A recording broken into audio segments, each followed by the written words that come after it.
ವಿಶ್ವಗುರು ಬಸವ ತಂದೆಯನ್ನು ನನ್ನ ಹೃದಯ ಮಂದಿರದಲ್ಲಿ ಧ್ಯಾನಿಸುತ್ತಾ, ಎಲ್ಲ ಶರಣರಿಗೆ ನನ್ನ ಹೃದಯ ಮಂದಿರದಲ್ಲಿ ಧ್ಯಾನಿಸುತ್ತಾ, ನಾಡಿನ ಎಲ್ಲ ಪೂಜ್ಯರಲ್ಲಿ ತಮ್ಮೆಲ್ಲ ತಂದೆ ತಾಯಂದಿರ ಪಾದಗಳಿಗೆ ನನ್ನ ಭಕ್ತಿಪೂರ್ವಕ ಶರಣಾರ್ಥಿ.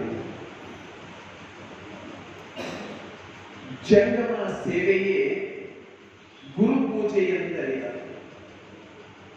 ಜಂಗಮ ಸೇವೆಯೇ ಗುರು ಪೂಜೆಯೆಂದರಿದ, ಜಂಗಮ ಸೇವೆಯೇ ಲಿಂಗ ಪೂಜೆಯೆಂದರಿದ, ಜಂಗಮ ಸೇವೆಯೇ ತನ್ನ ಇರವು ಎಂದರಿದ, ಜಂಗಮ ಸೇವೆಯೇ ತನ್ನ ನಿಜವೆಂದರಿದ, ಜಂಗಮ ಸೇವೆಯೇ ಸ್ವಯಮೆಂದರಿದ, ಜಂಗಮ ಸೇವೆಯೇ ನಿತ್ಯ ಪದವೆಂದರಿದ. ಇದು ಕಾರಣ ನಮ್ಮ ಕೂಡಲ ಸಂಗಮ ದೇವರಲ್ಲಿ ಜಂಗಮ ಪ್ರಾಣಿಯಾದ ಚಂದಯ್ಯನ ಹಳೆಯ ಮಗನಾಗಿ ಆತನ ಶ್ರೀಚರಣಕ್ಕೆ ಶರಣೆಂದು ಶುದ್ಧನು ಆ ಮಹಾಮಹಿಮನ ಘನವ ನಾನೆತ್ತ ಬಲ್ಲೆನಯ್ಯ ಪ್ರಭುವೆ. ವಿಶ್ವಗುರು ಬಸವಣ್ಣನವರು ತಮ್ಮ ಒಂದು ವಚನದಲ್ಲಿ ಹೀಗೆ ಹೇಳ್ತಾರೆ, ಚಂದಯ್ಯ ಎಂತವನು ಅಂತ. ನುಲಿಯ ಚಂದಯ್ಯ 12ನೇ ಶತಮಾನದಲ್ಲಿರ್ತಕ್ಕಂಥ ಒಬ್ಬ ಶಿವಶರಣ. 12ನೇ ಶತಮಾನದಲ್ಲಿ ಕಲ್ಯಾಣದಲ್ಲಿ 1,96,000 ಭಕ್ತರಿದ್ರು, 770 ಅಮರಗಣಗಳಿದ್ರು. ಆ 770 ಅಮರಗಣಗಳಲ್ಲಿ ಒಬ್ಬ ನುಲಿಯ ಚಂದಯ್ಯ ಅಂತ ಕೂಡ ಒಬ್ಬ ಇದ್ದ. ಹೆಂಗೆ ಇದ್ದ ನುಲಿಯ ಚಂದಯ್ಯ? ಬಸವಣ್ಣನವರೇ ಅವ್ರ ವಚನದಲ್ಲಿ ಹೇಳ್ತಾರೆ, ನುಲಿಯ ಚಂದಯ್ಯ ಹೆಂಗಿದ್ದ ಅಂದ್ರ ಜಂಗಮ ಸೇವೆಯನ್ನೇ ಗುರು ಪೂಜೆ ಅಂತ ತಿಳ್ಕೊಂಡಿದ್ದ, ಜಂಗಮ ಸೇವೆಯನ್ನೇ ಲಿಂಗ ಪೂಜೆ ಅಂತ ತಿಳ್ಕೊಂಡಿದ್ದ, ಜಂಗಮ ಸೇವೆಯನ್ನೇ ತನ್ನ ಇರುವು ಅಂತ ತಿಳ್ಕೊಂಡಿದ್ದ. ನಾನು ಬದುಕೀನಿ, ನನ್ನ ಅಸ್ತಿತ್ವ ಅದ ಅಂದ್ರ ಅದು ಜಂಗಮ ಸೇವೆಯಿಂದಾನೇ ಅದ. ಜಂಗಮ ಸೇವೆಯಿಂದನೇ ನನಗ ನಿತ್ಯ ಪದ ಅಂತ ತಿಳ್ಕೊಂಡಿದ್ದ. ಇಂತಹ ಜಂಗಮ ಸೇವೆನೇ ಎಲ್ಲಕ್ಕಿಂತ ಶ್ರೇಷ್ಠ ಅಂತ ತಿಳ್ಕೊಂಡಿರ್ತಕ್ಕಂಥ ಮಹಾಶರಣ ಯಾರು ಅಂತ ಆತ ನುಲಿಯ ಚಂದಯ್ಯ. ಆತನ ಮಹಾಮಹಿಮ ಘನವನ್ನ ನಾನು ಕೂಡ ವರ್ಣಿಸಕ್ ಸಾಧ್ಯ ಇಲ್ಲ ಅಂತ ಬಸವಣ್ಣನವರು ಹೇಳ್ತಾ ಇದ್ದಾರೆ ವಚನ. ಎಷ್ಟು ಮಹಿಮೆ ಆತಂದು. ನಾವು ಲಿಂಗಾಯತ ಧರ್ಮದೊಳಗೆ 2 ಮುಖ್ಯ ತತ್ವಗಳನ್ನು ನೋಡುತ್ತೇವೆ, ಒಂದು ಕಾಯಕ, ಇನ್ನೊಂದು ದಾಸೋಹ. ಈ ಕಾಯಕ ಮತ್ತು ದಾಸೋಹ ಪ್ರಜ್ಞೆ, ಇವೆರಡು ಪ್ರಜ್ಞೆ ಏನವಲ್ಲ, ನಿಜಾಚರಣೆಯೊಳಗೆ ತಗೊಂಡು ಬಂದಿರತಕ್ಕಂಥ ನಿಜ ಶ್ರೇಷ್ಠ ಭಕ್ತ ಯಾರು ಅಂದ್ರೆ ಆತ ನುಲಿಯ ಚಂದಯ್ಯ. ಕಾಯಕದ ಮಹಿಮೆ ಆತನ ಕಾಯಕದ ಮಹಿಮೆ ಹೆಂಗ? ಬಸವಣ್ಣನವರೇ ಆತನ ಕಾಯಕದ ಮಹಿಮೆ ಮತ್ತು ಜಂಗಮ ನಿಷ್ಠೆ ಇವೆರಡನ್ನ ನೋಡಿ ಆತನ ಮಹಾಮಹಿಮೆಯನ್ನ, ಆತನ ಘನವನ್ನ ನಾನು ಕೂಡ ವರ್ಣಿಸಕ್ ಸಾಧ್ಯನೇ ಇಲ್ಲ. ಅದಕ್ಕ ಆತ ಹೇಳ್ತಾನ, ನುಲಿಯ ಚಂದಯ್ಯ ಗುರುವಿಗಿಂತಲೂ ಜಂಗಮ ಶ್ರೇಷ್ಠ, ಲಿಂಗಕ್ಕಿಂತಲೂ ಜಂಗಮ ಶ್ರೇಷ್ಠ. ಇದು ನುಲಿಯ ಚಂದಯ್ಯನವರ ಅನುಭವ. ಅನುಭವ ಮಂಟಪದಲ್ಲಿ ಅವರು ನೀಡಿರ್ತಕ್ಕಂಥ ಅನುಭವ. ಜಂಗಮ ಸೇವೆ ಅಂದ್ರೆ ಏನು? ಇದನ್ನು ನಾವು ಸ್ವಲ್ಪ ಅರ್ಥ ಮಾಡ್ಕೋಬೇಕು. ಜಂಗಮ ಸೇವೆ ಅಂದ್ರೆ ಏನು? ಚಲಿಸುವ ಪ್ರತಿ ಜೀವಿಯ ಸೇವೆ ಮಾಡುವುದು ಅಂತ, ಚರ ಸೇವೆ ಮಾಡೋದು ಅಂತ, ಮತ್ತೊಬ್ಬರಿಗೆ ಉಪಕಾರ ಮಾಡೋದು ಅಂತ ಅರ್ಥ ಮಾಡ್ಕೊಳ್ಳಿ. ಅದಕ್ಕ ನಾವು ಯಾವಾಗಲೂ ಹೆಂಗ ಬದುಕಬೇಕಾಗ್ಯಾವಂದ್ರ, ನನ್ನ ಒಳ್ಳೆಯದ್ರ ಜೊತೆಯಲ್ಲಿ ಮತ್ತೊಬ್ಬರಿಗೂ ಒಳ್ಳೇದಾಗಲಿ ಅಂತ ಬದುಕಬೇಕಾಗ್ಯದ. ನಾವು ದಾಸಶ್ರೇಷ್ಠರೆಲ್ಲ ಹೇಳ್ತಾರೆ, ಯಾಕೆ ನಾವು ಭೂಮಿ ಮೇಲೆ ಹುಟ್ಟು ಬಂದಿದ್ದೆವು? ಪರೋಪಕಾರಾರ್ಥ ಇದಂ ಶರೀರ, ಮತ್ತೊಬ್ಬರ ಉಪಯೋಗಕ್ಕಾಗಿಯೇ, ಮತ್ತೊಬ್ಬರಿಗಾಗಿಯೇ, ಮತ್ತೊಬ್ಬರ ಸೇವೆ ಮಾಡೋದಕ್ಕ ನಮ್ಮ ಈ ಶರೀರ ಜನ್ಮ ತಳೆದು ಬಂದದ ಈ ಭೂಮಿ ಮೇಲೆ. ಅದಕ್ಕೆ ನಾವು ಸಕಲ ಜೀವಾತ್ಮರಿಗೆ ಲೇಸನ್ನ ಬಯಸಬೇಕಾಗ್ಯದ. ಹೀಗೆ ಪ್ರತಿಯೊಬ್ಬರಿಗೆ ನಾವು ಕಾಯ ವಾಚ ಮನಸ್ಸ ಸಹಾಯವನ್ನು ಒದಗಿಸಬೇಕಾಗಿದೆ. ಹಾಗೆ ಕಾಯ ವಾಚ ಮನಸ್ಸ ಮಾಡ್ತಕ್ಕಂಥ ಅವರಿಗೆ ನಾವು ಕೊಡ್ತಕ್ಕಂಥ ಸಹಾಯ, ಧನ, ಮತ್ತೊಂದು ಏನೇ ಇರಬಹುದು, ಅದನ್ನ ನಾವು ದಾಸೋಹ ಅಂತ ಕರೀತೀವಿ. ಅಂತಹ ದಾಸೋಹ ನುಲಿಯ ಚಂದಯ್ಯನವರು ಅಂತಹ ದಾಸೋಹವನ್ನು ಮಾಡಿದ್ರು.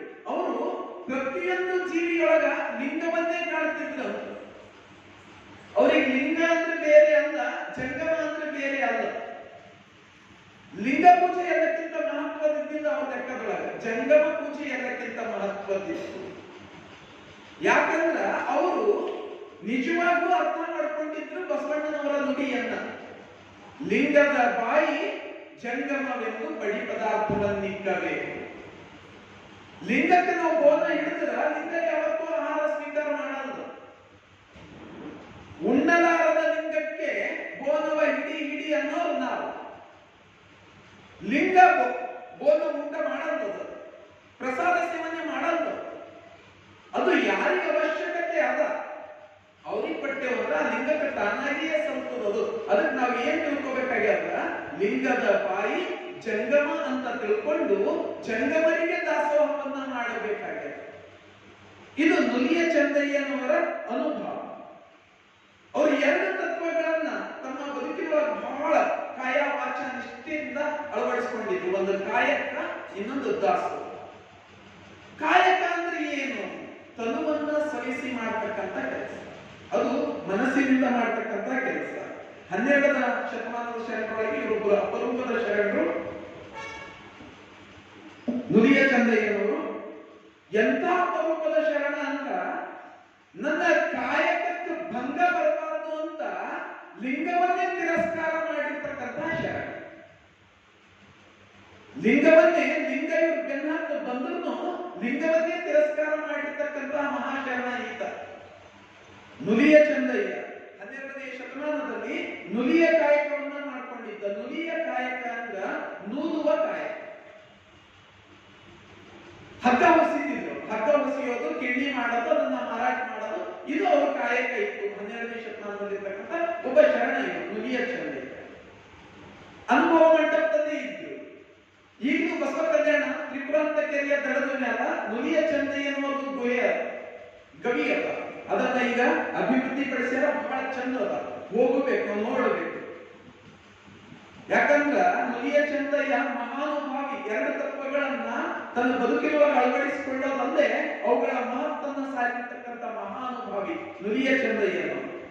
ಅದಕ್ಕ ನುಲಿಯ ಚಂದಯ್ಯನವರು ಕಲ್ಯಾಣಕ್ಕೆ ಯಾವಾಗ ಬಂದಾರ? 12ನೇ ಶತಮಾನದ ಶರಣರ ಬಸವಣ್ಣನವರು ಎಲ್ಲಾ ಶರಣರ ವಿಚಾರಗಳನ್ನ ಕೇಳಿ ಕಲ್ಯಾಣಕ್ಕೆ ಬಂದು ಉಳ್ಕೊಂಡಾರ. ಎಲ್ಲಿಂದ ಬಂದಾರ? ಒಬ್ಬರು ವಿದ್ವಾಂಸರು ಹೇಳ್ತಾರ, ಅವರು ಬಿಜಾಪುರ ಜಿಲ್ಲೆಯ ಶಿವಣಗಿ ಅಂತ ಗ್ರಾಮ, ಅಲ್ಲಿಂದ ಬಂದಾರ.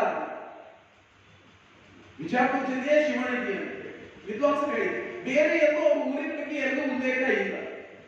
ನಾನು ಅವ್ರ ಬಗ್ಗೆ ಒಂದಿಷ್ಟು ಮಾತಾಡೋಣ ಇವತ್ತು. ಅವ್ರ ವಚನಗಳು ಬೇರೆ ಶರಣರು ಅವ್ರ ಬಗ್ಗೆ ಏನ್ ಹೇಳ್ಯಾರ ಅಂತ ವಚನ ನೋಡಿದಾಗ ನನಗೆ ಕಾಡಸಿದ್ದೇಶ್ವರದ ಒಂದು ವಚನ ಸಿಕ್ತು. ಕಾಡಸಿದ್ದೇಶ್ವರದ ವಚನದೊಳಗ ಅವರು ಎಲ್ಲರಿಂದ ಯಾರ್ಯಾರು ಕಲ್ಯಾಣಕ್ಕೆ ಬಂದಾರ ಅಂತ ಒಂದು ವಚನ ಬರ್ತಾರೆ.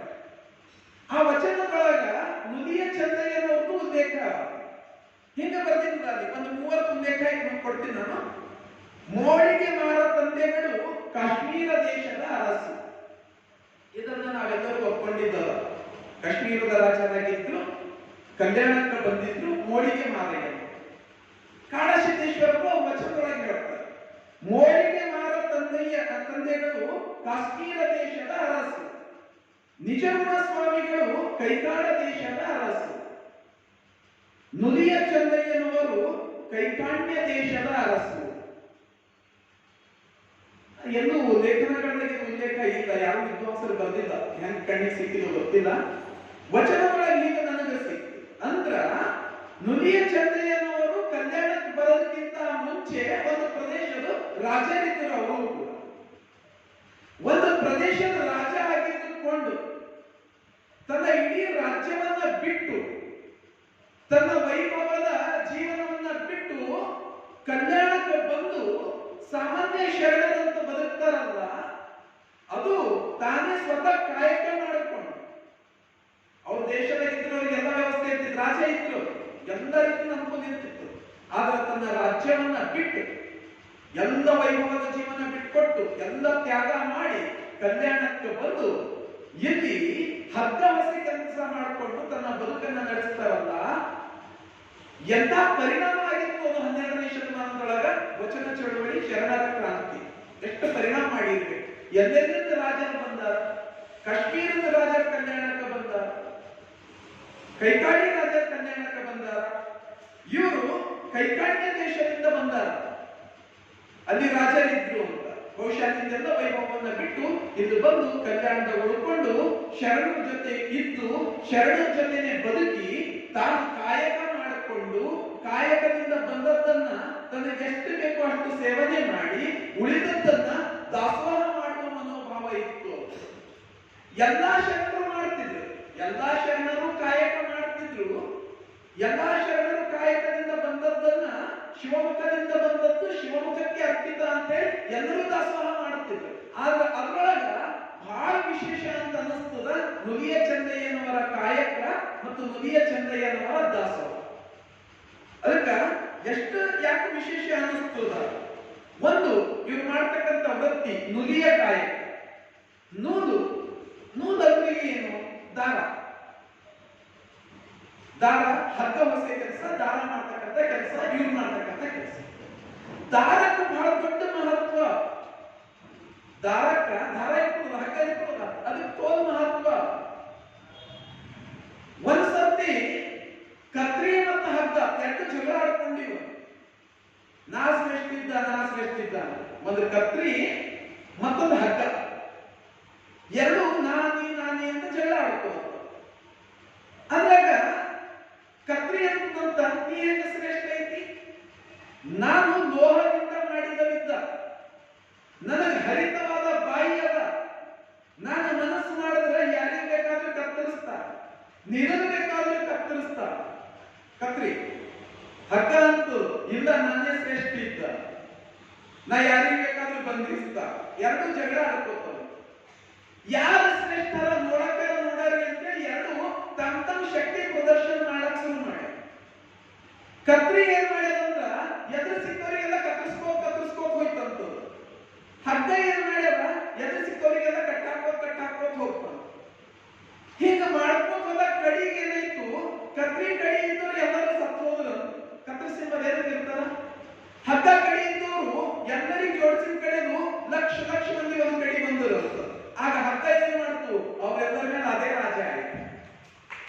ಯಾರು ಮತ್ತೊಬ್ಬರಿಗೆ ಕಟ್ತಾರ, ಒಂದು ಮಾಡ್ಕೋತಾರಲ್ಲ ಅವ್ರು ರಾಜ ಆಯ್ತಾರ. ಯಾರು ಮತ್ತೊಬ್ಬರಿಗೆ ಕತ್ತರಿಸ್ತಾರಲ್ಲ ಅವ್ರ ಕಡಿ ಯಾರನ್ನೇ ಇರಲ್ಲ. ಅದಕ್ಕೂ ಒಂದು ಸಣ್ಣ ದಾರಕ್ಕ ಮನುಷ್ಯರನ್ನ ಬಂಧಿಸುವ ಶಕ್ತಿ ಅದ. ಒಂದು ಸಣ್ಣ ಹಗ್ಗಕ್ಕ ಮನುಷ್ಯರನ್ನ ಕಟ್ಟಾಕ ಶಕ್ತಿ ಅದ. ಅದು ಅಣ್ಣ ತಂಗಿನೇ ಅಂತೇನಿಲ್ಲ, ರಕ್ತ ಸಂಬಂಧ ಇಲ್ಲದ್ರೂ ಕೂಡ ಒಂದು ದಾರ ಕೈಯೊಳಗ ಕಟ್ಟಿದ್ರ ಅವ್ರು ನಮ್ಮ ತಂಗಿನೇ ಆದೇನೋ ಅಕ್ಕನೇ ಆದೇನೋ ಒಂದು ಪವಿತ್ರ ಭಾವನೆ ನಮ್ಮ ಮನಸ್ಸು. ದಾರ ಅಂತದ್ದೊಂದು ಬಂಧವನ್ನ ಕಟ್ಟುದ, ಬಂಧವನ್ನ ಏರ್ಪಡಿಸುತ್ತದೆ. 12ನೇ ಶತಮಾನದೊಳಗ 770 ಅಮರಗಣಗಳು ಎಲ್ಲೆಲ್ಲಿಂದ ಬಂದವು? ಮಾದಾರ ಚೆನ್ನಯ್ಯ ಬಸವಣ್ಣಗೆ ಏನಾಗಬೇಕು? ಡೋಹಾರ ಕಕ್ಕಯ್ಯ ಬಸವಣ್ಣಗೆ ಏನಾಗಬೇಕು? ಅಣ್ಣ ಆಗಬೇಕಾ, ತಮ್ಮ ಆಗಬೇಕಾ?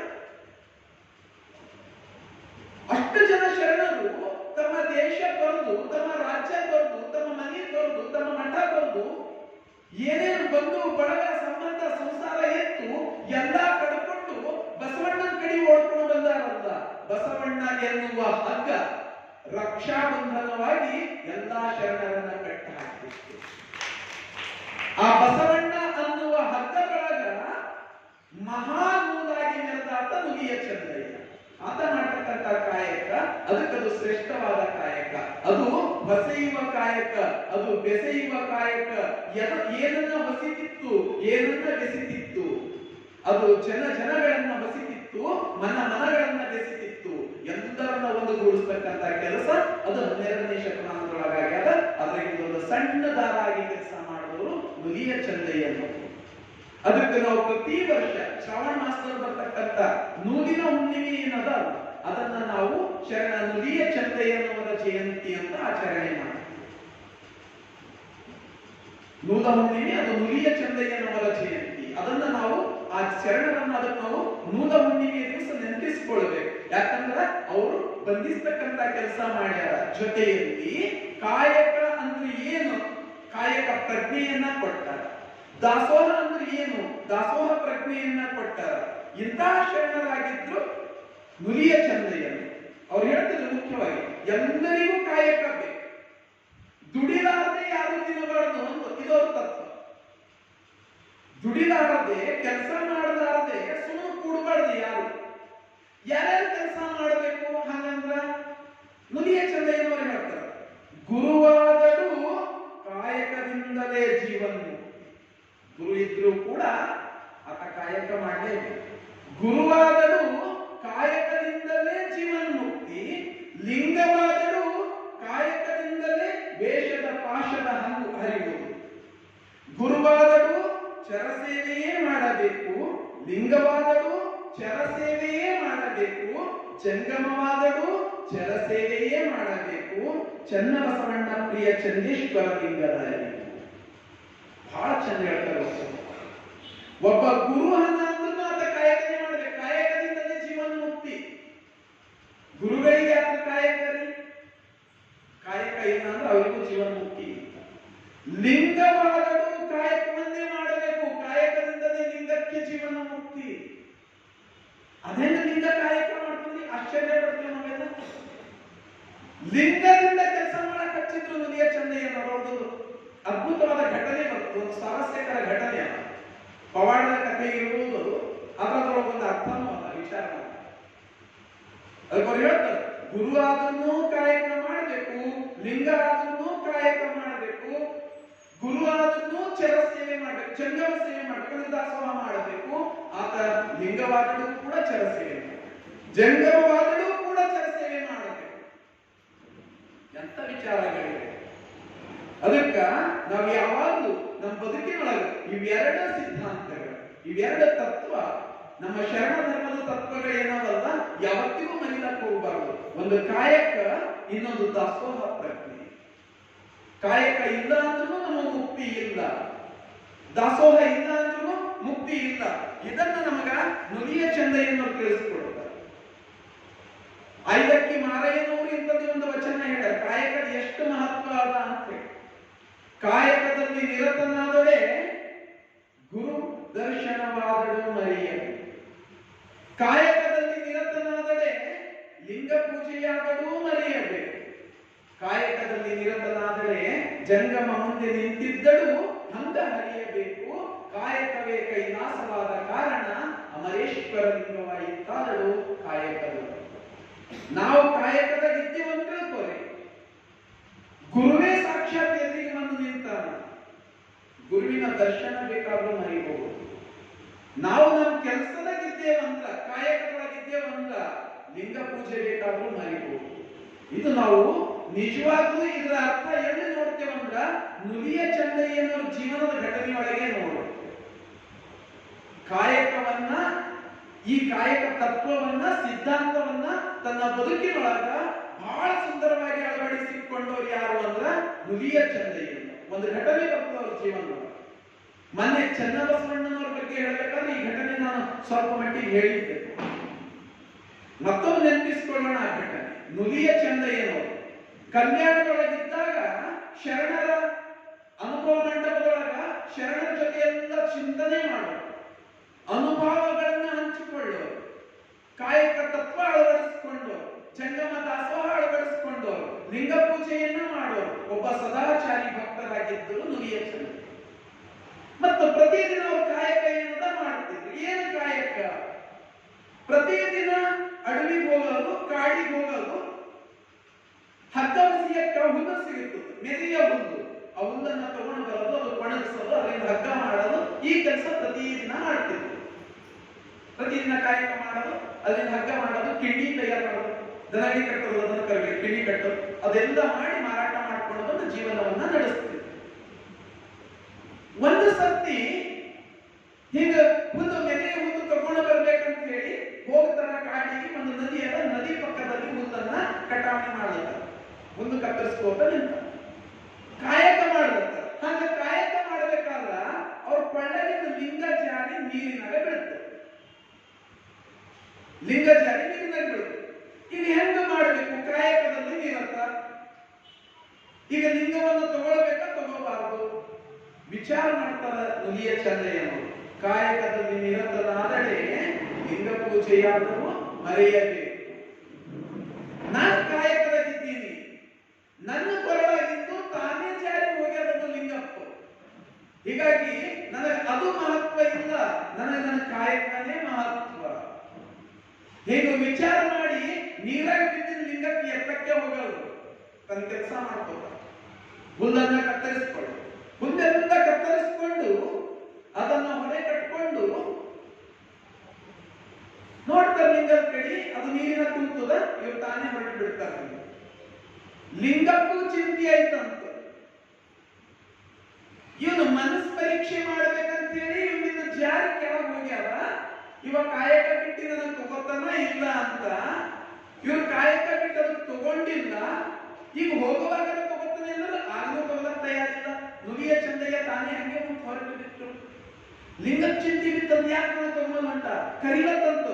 ಓ ಚಂದಪ್ಪ, ಓ ಚಂದಪ್ಪ, ನನ್ನನ್ನು ಕರ್ಕೊಂಡು ಹೋಗು.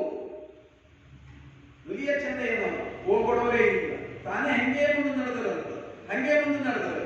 ಅದಕ್ಕ ನುಡಿಯ ಚಂದಯ್ಯನವರು ಇದೇನು ಮಾಡ್ತು ಅಂದ್ರ ಪುರುಷ ರೂಪವನ್ನೇ ಧರಿಸಿ ಬೆಂಬತ್ತಿ ಬಂದಿತ್ತು. ಮನುಷ್ಯನೇ ಶಾಪನ ಲಿಂಗಪ್ಪ ಬೆನ್ನತ್ತಿ ಹೊಂಟದಂತ ಚಂದಯ್ಯನಿಗೆ, ನುಡಿಯ ಚಂದಯ್ಯನಿಗೆ, ನನ್ನನ್ನು ಕರ್ಕೊಂಡು ಹೋಗು, ನನ್ನನ್ನು ಕರ್ಕೊಂಡು ಹೋಗು. ನುಡಿಯ ಚಂದಯ್ಯನವರು ಹೇಳ್ತಾರ, ಲಿಂಗ ಹೋಯಿತೆಂದು ಸಂದೇಹ ಉಂಟಾಯಿತಾದರೆ ಅಂಗ ಉಳಿಯಬಲ್ಲದೆ, ಆತ್ಮ ಹೋದಲ್ಲಿ ಘಟವೆಷ್ಟು ದಿನ ಉಳಿಯಬಹುದು. ಲಿಂಗ ಹೋಯಿತು ಅಂತ ಅನ್ಕೊಂಡ್ರ ಈ ಶರೀರನೂ ಹೋದಂಗೆ, ಆತ್ಮ ಹೋದ ಮೇಲೆ ಶರೀರಕ್ಕೆ ಬೆಲೆ ಇಲ್ಲ. ನೀನಾಗೆ ನನ್ನನ್ನು ಬಿಟ್ಟು ಹೋಗಿದಿ, ನಾನು ವಾಪಸ್ ತಗೊಳಕ್ ಬರಲ್ಲ. ಆತ್ಮ ಈ ಶರೀರ ಬಿಟ್ಟು ಹೊಂಟೋಯ್ತು ಅಂತ ತಿಳ್ಕೊರಿ, ವಾಪಸ್ ತಗೊಂಡ್ ಬರಕ್ ಬರ್ತದ? ಹಂಗ ಲಿಂಗ ಅಂದ್ರೆ ನಮ್ಮ ಆತ್ಮ, ಈ ಅಂಗಕ್ಕೆ ಆತ್ಮ ಇದ್ದಂಗ ನೀನು ಮನಸ್ಸತ್ತಿ ಬಿಟ್ಟು ಹೋಗಿದಿ. ಬಿಟ್ಟು ಹೋದ ಆತ್ಮವನ್ನ ನಾನು ಪುನಃ ಹೆಂಗ ಸ್ಥಾಪನೆ ಮಾಡಲಿ? ಹೀಗಾಗಿ ನೀ ನನಗೆ ಬೇಡ, ನೀ ನನಗೆ ಬೇಡ. ಲಿಂಗವನ್ನೇ ತಿರಸ್ಕಾರ ಮಾಡಿ ಮುಂದೆ ನಡೆದ. ಇವನಿಗೆ ಚಿಂತಿ, ನನ್ನನ್ನು ಕರ್ಕೊಂಡು ಹೋಗು, ನನ್ನನ್ನು ಕರ್ಕೊಂಡು ಹೋಗು. ಅವನು ಒಪ್ಪಲ್ಲ. ಹಿಂಗ ಇಬ್ಬರದು ವಾದ ನಡೀತು. ಕಡೆಗೆ ಇಲ್ಲ, ನನಗೆ ಕರ್ಕೊಂಡೇ ಹೋಗ್ಬೇಕು, ಇಷ್ಟು ದಿವಸ ನಾನು ನಿನ್ ಜೊತೆನೇ ಇದ್ದ, ನಾನು ನಿನ್ ಜೊತೆನೇ ಬರ್ತಾ ಅತ್ತ ಹೇಳ್ತಾರ ನುಡಿಯ ಚಂದಯ್ಯನು. ಏನ್ ಹೇಳ್ತಾರ? ಲಿಂಗವೆಂಬುದು ಗುರುವಿನ ಹಂಗು. ಲಿಂಗ ಅನ್ನೋದೇನದ? ಅದು ಗುರುವಿನ ಹಂಗದ. ಗುರು ಪಟ್ಟನ ನೀನಂತ ಬಂದಿರಿ, ಈಗ ನನಗೆ ಇರ್ಬೋದು, ಗುರು ಪಟ್ಟಿಂದದ ಗುರುವಿನ ಹಂಗಿನೊಳಗಿರ್ಬೇಕಾಗ್ತದ ನಾನು. ಚಂದಯ್ಯ ಹೇಳ್ತಾನ ಲಿಂಗಕ್ಕ. ಏನ್ ಹೇಳ್ತಾನ? ಲಿಂಗವೆಂಬುದು ಗುರುವಿನ ಹಂಗು, ಗುರುವೆಂಬುದು ಲಿಂಗದ ಹಂಗು. ಎರಡು ಮುಂದಕ್ಕೊಂದು ಹಂಗವ ಇವು. ನನಗೆ ಯಾರು ಹಂಗು ಬೇಕಾಗಿಲ್ಲ. ಹಾಗಾದ್ರೆ ನನಗೇನು ಬೇಕು? ಗುರುವೆಂಬುದು ಲಿಂಗದ ಹಂಗು, ಲಿಂಗವೆಂಬುದು ಗುರುವಿನ ಹಂಗು. ಈ ಉಭಯಕ್ಕೆ ಅತೀತ ಜಂಗಮ ದಾಸೋಹ. ಎರಡನ್ನ ಮೀರಿದ್ದು ಏನು? ಜಂಗಮ ದಾಸೋಹ. ನನಗೆ ಗುರುನೂ ಬೇಡ, ನನಗೆ ಲಿಂಗನೂ ಬೇಡ. ನಾನು ಆರಾಮಾಗಿ ನನ್ನ ಕಾಯಕ ಮಾಡ್ತೀನಿ, ಅದು ಸತ್ಯನಿಷ್ಠೆಯಿಂದ ಕಾಯಕ ಮಾಡ್ತೀನಿ. ಅದರಿಂದ ಬಂದಿದ್ದನ್ನ ನಾನು ಪ್ರಸಾದ ಅಂತ ಸ್ವೀಕಾರ ಮಾಡ್ತೀನಿ, ಉಳಿದಿದ್ದನ್ನ ನಾನು ಜಂಗಮ ದಾಸೋಹ ಮಾಡ್ತೀನಿ. ನನಗೆ ಜಂಗಮನೇ ಲಿಂಗ. ಹೀಗಾಗಿ ನಾನು ಜಂಗಮ ಪೂಜೆಯೊಳಗೆ ಕಳೀತೀನಿ, ನನಗೆ ನೀ ಲಿಂಗಪ್ಪ ಬೇಡ. ಇದು ಚಂದಯ್ಯ. ಲಿಂಗದ ಜೊತೆಯಲ್ಲಿ ವಾದ ಮಾಡತನು. ನಮ್ಮ 12ನೇ ಶತಮಾನದ ಶರಣರ ಮಹಿಮೆ ಎಂಥದ್ದು ಮಹಿಮೆ! ಒಬ್ಬ ಮಾದಾದ ಚೆನ್ನಯ್ಯನೊಬ್ಬ ಆತ ತನ್ನ ಮನೆಗೆ ಕರ್ಕೊಂಡು ಬಂದ ಅಂಬಲಿಯನ್ನ ಉಣ್ಣಿಸಿ, ಡೋಹರ ಕಕ್ಕಯ್ಯನೊಬ್ಬ ತನ್ನ ಎಂಜಲ ಪ್ರಸಾದವನ್ನ ದೇವರಿಗೆ ಉಣ್ಣಿಸ್ತದ. ಈತ ನುಡಿಯ ಚಂದಯ್ಯನೊಬ್ಬ ಬೆನ್ನತ್ತಿ ಬಂದ ಲಿಂಗಯ್ಯನನ್ನ ನೀ ನನಗೆ ಬೇಡ ಅಂತ.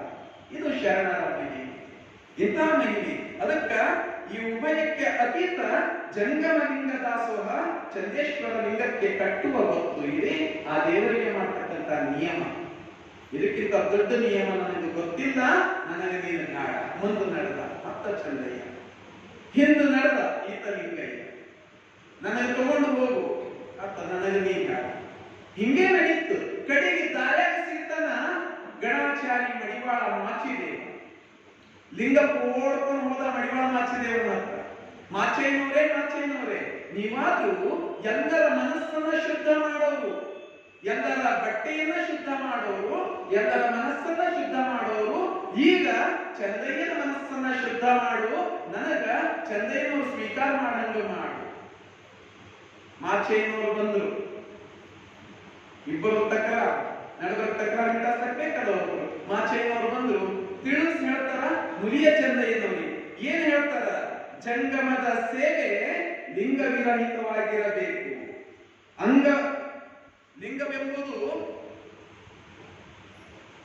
ಲಿಂಗವೆಂಬುದು ಜಂಗಮದಂಗ. ಆ ಲಿಂಗವಿಲ್ಲದೆ ಪ್ರಾಣ ಉಂಟೆ. ಎಷ್ಟು ಹೊತ್ತಾದಡಿಯೂ ಶಿವಪೂಜೆ ನಿಶ್ಚಯವಾಗಿ ಮಾಡಬೇಕು. ತಿಳಿಸಿ ಹೇಳ್ತಾರೆ ನೋಡು, ಈ ಅಂಗ ಲಿಂಗ ಪೂಜೆ ಮಾಡಬೇಕಾದ್ರ, ಜಂಗಮದ ಸೇವೆ ಮಾಡಬೇಕಾದ್ರೆ ಲಿಂಗ ವಿರಹಿತನಾಗಬೇಕು ಅಂತ ಏನೂ ಇಲ್ಲ. ನೀನು ಜಂಗಮ ಸೇವೆ ಮಾಡಬೇಕಂದ್ರ ಲಿಂಗ ಬೇಕೇ ಬೇಕು. ಅದಕ್ಕ ನೀನು ಲಿಂಗವನ್ನ ಸ್ವೀಕಾರ ಮಾಡು, ಈ ಲಿಂಗವನ್ನ ನೀನು ಸ್ವೀಕಾರ ಮಾಡುವುದು ಅಂತ ತಿಳಿಸಿ ಹೇಳ್ತಾರ ಮಡಿವಾಳ ಮಾಚೆ. ಆ ಹೇಳ್ತಾರ ಅವರು ಬಹಳ ಚಂದ ಹೇಳ್ತಾರೆ. ಚಂದ ಏನು? ಗುರು ಶಿಷ್ಯನಿಗೆ ಬೋಧಿಸುವಲ್ಲಿ, ಒಬ್ಬ ಗುರು ಶಿಷ್ಯನಿಗೆ ಉಪದೇಶ ಮಾಡೋ ಟೈಮ್ನಾಗ ತನ್ನನ್ನರಿದು ಲಿಂಗವ ತೋರಿಸಬೇಕು. ಒಬ್ಬ ಗುರು ಶಿಷ್ಯನಿಗೆ ಬೋಧನೆ ಮಾಡತ್ತ, ಪಾಠ ಮಾಡತ್ತ. ಹೆಂಗ ಅನಿಸ್ಬೇಕಂದ್ರ ಎದುರು ಕುಂತವ್ರಿಗೆ ಅಲ್ಲಿ ಗುರು ಇಲ್ಲ, ಸಾಕ್ಷಾತ್ ದೇವರೇ ಬಂದು ಕುಂತಾನೇನೋ ಅಂದಾಗ ಅನಿಸ್ಬೇಕು. ಹಾಗ ಉಪದೇಶ ಕೊಡ್ಬೇಕು ಒಬ್ಬ ಗುರು. ಗುರು ಶಿಷ್ಯನಿಗೆ ಬೋಧಿಸುವಲ್ಲಿ ತನ್ನನ್ನಳಿದು ಲಿಂಗವ ತೋರಿಸಬೇಕು. ತಾನೇ ಎದುರು ಇದ್ದವನು ಅವ ಗುರು ಅಲ್ಲ, ಸಾಕ್ಷಾತ್ ಲಿಂಗನೇ ಬಂದು ಕುಂತದೇನೋ. ತನ್ನನ್ನಳಿದು ಲಿಂಗವನ್ನ ತೋರಿಸುವಂತೆ ಗುರು ಇರಬೇಕು. ಹಂಗೆ ಲಿಂಗದ ಸಂಘ ನಿನಹಾದಲ್ಲಿ ಆ ಲಿಂಗಕ್ಕೆ ಉಂಬ ಬಾಯಿ ಜಂಗಮವಾದ ಕಾರಣ ಆ ಜಂಗಮ ಲಿಂಗದ ದಾಸೋಹದಿಂದ ಬೇರೊಂದಂಗವಿಲ್ಲ. ಹಂಗೆ ಯಾವಾಗ ಲಿಂಗ ಪೂಜೆ ಮಾಡುತ್ತೇವು, ಲಿಂಗವನ್ನು ಓಲೈಸಿಕೊಳ್ಳಬೇಕು ಅಂತ ಅಂತೆವು, ಆ ಲಿಂಗದ ಬಾಯಿ ಜಂಗಮ ಇದ್ದ ಕಡೆಯದು ಜಂಗಮ ದಾಸೋಹನೇ ಎಲ್ಲಕ್ಕಿಂತ ಶ್ರೇಷ್ಠವಾದದ್ದು. ಅಲ್ಲಿ ಲಿಂಗ ಶ್ರೇಷ್ಠವಾದದ್ದಲ್ಲ. ಅದಕ್ಕೆ ನನಗೆ ಲಿಂಗ ಬೇಕಾಗಿಲ್ಲ. ನುಲಿಯ ಚಂದ್ರಯ್ಯ, ಮಡಿವಾಳ ಮಾಚಿದೇವರು ನುಲಿಯ ಚಂದ್ರಯ್ಯನವರು ವಾದ ನಡೀತದೆ. ನೀ ಈ ಲಿಂಗ ನೀ ಸ್ವೀಕಾರ ಮಾಡಬೇಕು ಅಂತ ಮಡಿವಾಳ ಮಾಚಯ್ಯನವರು, ಈ ಅಂಗಕ್ಕ ಲಿಂಗದ ಸಂಘ ಬೇಕಾಗಿಲ್ಲ, ಲಿಂಗದ ಬಾಯಿ ಜಂಗಮವಾದ ಕಾರಣ ನಾನು ಜಂಗಮ ದಾಸೋಹ ಮಾಡ್ತೀನಿ, ನನ್ನ ದಾಸೋಹಕ್ಕೆ ಹೊತ್ತಾಯಿತು, ನಾನು ಹೊರಡುತ್ತೇನೆ. ಹೊರಟೇ ಬಿಡ್ತಾರೆ. ಮತ್ತ ಮಡಿವಾಳ ಮಾಚಿದೇವರು ಹೇಳ್ತಾರ, ಬಂದೆಹನೆಂಬ ಸುಖವ ಹೆರೆ ಹಿಂಗಿದವರುಂಟೆ, ನಾನು ಬರ್ತೀನಿ ಎಂಬುದಂತ ಹೇಳಿ ಎಲ್ಲ ಸೌಭಾಗ್ಯದ ನಿಮ್ ಕಡೆ ಬರ್ತತ್ತು. ಅದು ಬಿಟ್ಟು ಹೋಗೋರು ಯಾರ ಜಗತ್ತಿನೊಳಗ? ಕಂಡ ವಿಧಾನವ ಬೇಡ ಎಂದವರುಂಟೆ. ಈಗ ಅದೇ ಹೋಗುತ್ತೆ, ಅದೇ ಹೋಗುತ್ತೆ. ಒಂದು ಗಂಟು ಬಂಗಾರ ಸಿಕ್ತು, ಯಾರ ಬೇಡ ಅಂಬೋರು ಇರ್ತಾರೆ ಜಗತ್ತಿನೊಳಗ.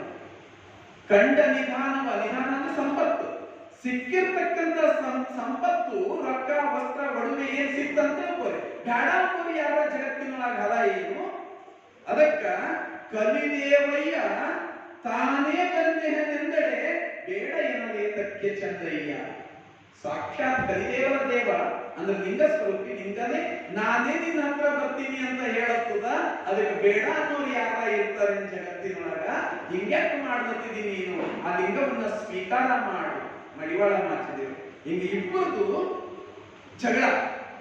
ಲಿಂಗಪ್ಪ ಹಿರಿಯಾದ ತಗೊಂಡು ಬಂದಾನ, ಮಡಿವಾಳಪ್ಪ ಚಂದ್ರಯ್ಯನ ಕೇಳತ್ತಾನ, ನೀ ಸ್ವೀಕಾರ ಮಾಡು, ಅವನ ಸ್ವೀಕಾರ ಮಾಡ್ತಾನ. ಹಿಂಗೆ ವಾದ ನಡೆಯುತ್ತೆ.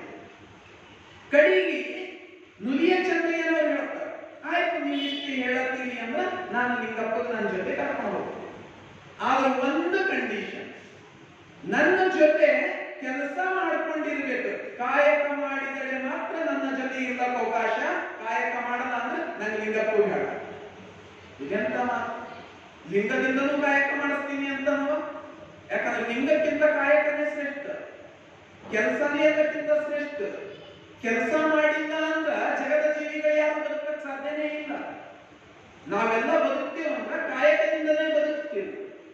ಅದಕ್ಕ ಲಿಂಗಯ್ಯ ಕೂಡ ನನ್ನ ಜೊತೆ ಬರ್ಬೇಕಾದ್ರ ಆತ ಕಾಯಕ ಮಾಡಲೇಬೇಕು.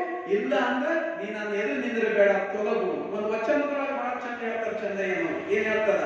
ಇಷ್ಟಲಿಂಗವೆಂಬುದು ಗುರುವಿನ ಹಂಗು, ಆ ಗುರುವಿಂಗೆಯೂ ಇಷ್ಟಲಿಂಗಕ್ಕೆಯೂ ಜಂಗಮವೇ ಪ್ರಾಣವೆಂದರಿದ ಬಳಿಕ ಆ ಗುರುವಾದರೂ ಇಷ್ಟಲಿಂಗವಾದರೂ ಜಂಗಮದಲ್ಲಿಯೇ ಅಡಕನ. ಗುರುವಾದರೂ ಅದು ಏನದ ಅಂದ್ರ ಇಷ್ಟಲಿಂಗ ಆದ್ರೆ ಗುರುವಿನ ಹಂಗ, ಗುರು ಆದ್ರೆ ಇಷ್ಟಲಿಂಗ ಹಂಗದ. ಆ ಗುರು ಮತ್ತು ಇಷ್ಟಲಿಂಗ ಇವೆರಡು ಜಂಗಮದೊಳಗೆ ಇರ್ತವ, ಜಂಗಮದೊಳಗೆ ಅಡಕವಾಗಿದ್ದವ. ಅದಕ್ಕ ಆ ಗುರುವು ಲಿಂಗವು ಜಂಗಮದ ಹಂಗಿಗರು. ಇದು ಕಾರಣ ಚಂದೇಶ್ವರ ಲಿಂಗಕ್ಕೆ ಕಣ್ಣಿಯ ಮಾಡಬಲ್ಲಡೆ ನನ್ನ ಜೊತೆಗೆ ಬಾ, ಇಲ್ಲದಿದ್ದರೆ ತೊಲಗು. ಲಿಂಗಕ್ಕೆ ಹೇಳ್ತಾನ, ನನ್ನ ಜೊತೆ ಬಂದು ಹಗ್ಗ ಹೊಸಿತಿ ಅಂದ್ರೆ ಕಣ್ಣಿ ಮಾಡ್ತಿ ಅಂದ್ರೆ ನಾನು ಸರಿ ಬಾ, ಇಲ್ಲ ಅಂದ್ರೆ ನೀನು ಲಿಂಗ ಕಂಡೀಷನ್ ಹಾಕಿ ಕರ್ಕೊಳ್ಳ. ಆಗಿಂದ ಆಯ್ತಪ್ಪ ನೀ ಹೇಳಿದ ಮಾಡ್ತೀನಿ, ಬರ್ತೀನಿ ನಿನ್ ಜೊತೆ. ಲಿಂಗಪ್ಪನ ಕರ್ಕೊಂಡು ಮನೆಗೆ ಹೋದ. ಮನೆಗೆಲ್ಲ ಹಗ್ಗ ಹೊಸ ಕೆಲಸ ಹಚ್ಚದ, ಕಣ್ಣಿ ಮಾರ್ಕೊಂಡ್ರ ಕೆಲಸ ಹಚ್ಚದ, ಏನೇನ್ ಕೆಲಸಗಳು ಮಾಡ್ಬೇಕು ಎಲ್ಲ ಕೆಲಸ ಲಿಂಗಪ್ಪನ ಕೇಳಿ ಮಾಡಿಸ್ಕೋದಕ್ಕೆ ಶುರು ಮಾಡ್ದ ಅಂತ ಮುಗಿಯ ಚಂದ. ಪ್ರತಿದಿನ ಹೋಗಬೇಕು, ಸಂತೆಗೆ ಹೋಗಬೇಕು, ಮಾರ್ಕೊಂಡು ಬರ್ಬೇಕಲ್ಲ. ಏನೇನ್ ಮಾಡಿ ಹಗ್ಗ ಮಾಡಿದ್ದೆಲ್ಲ ಮಾರ್ಕೊಂಡು ಬರ್ಬೇಕು. ಎಷ್ಟು ಸಿಗುತ್ತದ ಅದಕ್ಕೆ ಪ್ರತಿಫಲ ಅಷ್ಟು ತಗೊಂಡು ಬರ್ಬೇಕು. ನುಡಿಯ ಚಂದ ಏನಿಗೆ ಕೊಡಬೇಕು. ಅದರಿಂದ ಅವರಿಬ್ಬರು ಸುಖದಿಂದ ಇರಬೇಕು, ಉಳಿದಿದ್ದನ್ನ ದಾಸೋಹ ಮಾಡ್ಬೇಕು. ಹಿಂಗೆ ಜೀವನ ನಡೀತು. ಒಂದು ಸರ್ತಿ ಹಿಂಗೂ ಆಯ್ತು. ಅದಕ್ಕೆ ಕಾಯಕ ಮಾಡಲೇಬೇಕು. ಲಿಂಗವಾದರೂ ಕೂಡ ಕಾಯಕದಿಂದಲೇ ಹಂಗು ಹರಿಯುವುದು. ಲಿಂಗಕ್ಕೂ ಕಾಯಕ ಬಿಟ್ಟಿದ್ದಲ್ಲ. ಅದಕ್ಕ ಜಗತ್ತಿನೊಳಗೆ ಎಲ್ಲಕ್ಕಿಂತ ಶ್ರೇಷ್ಠ ಯಾವುದು ಅಂದ್ರೆ ಕಾಯಕನೇ. ಮೈಗಳ್ಳರಿಗೆ ಶರಣರಲ್ಲಿ ಅವಕಾಶವೇ ಇದ್ದಿಲ್ಲ. ಎಲ್ಲರೂ ದುಡಿಯಬೇಕು.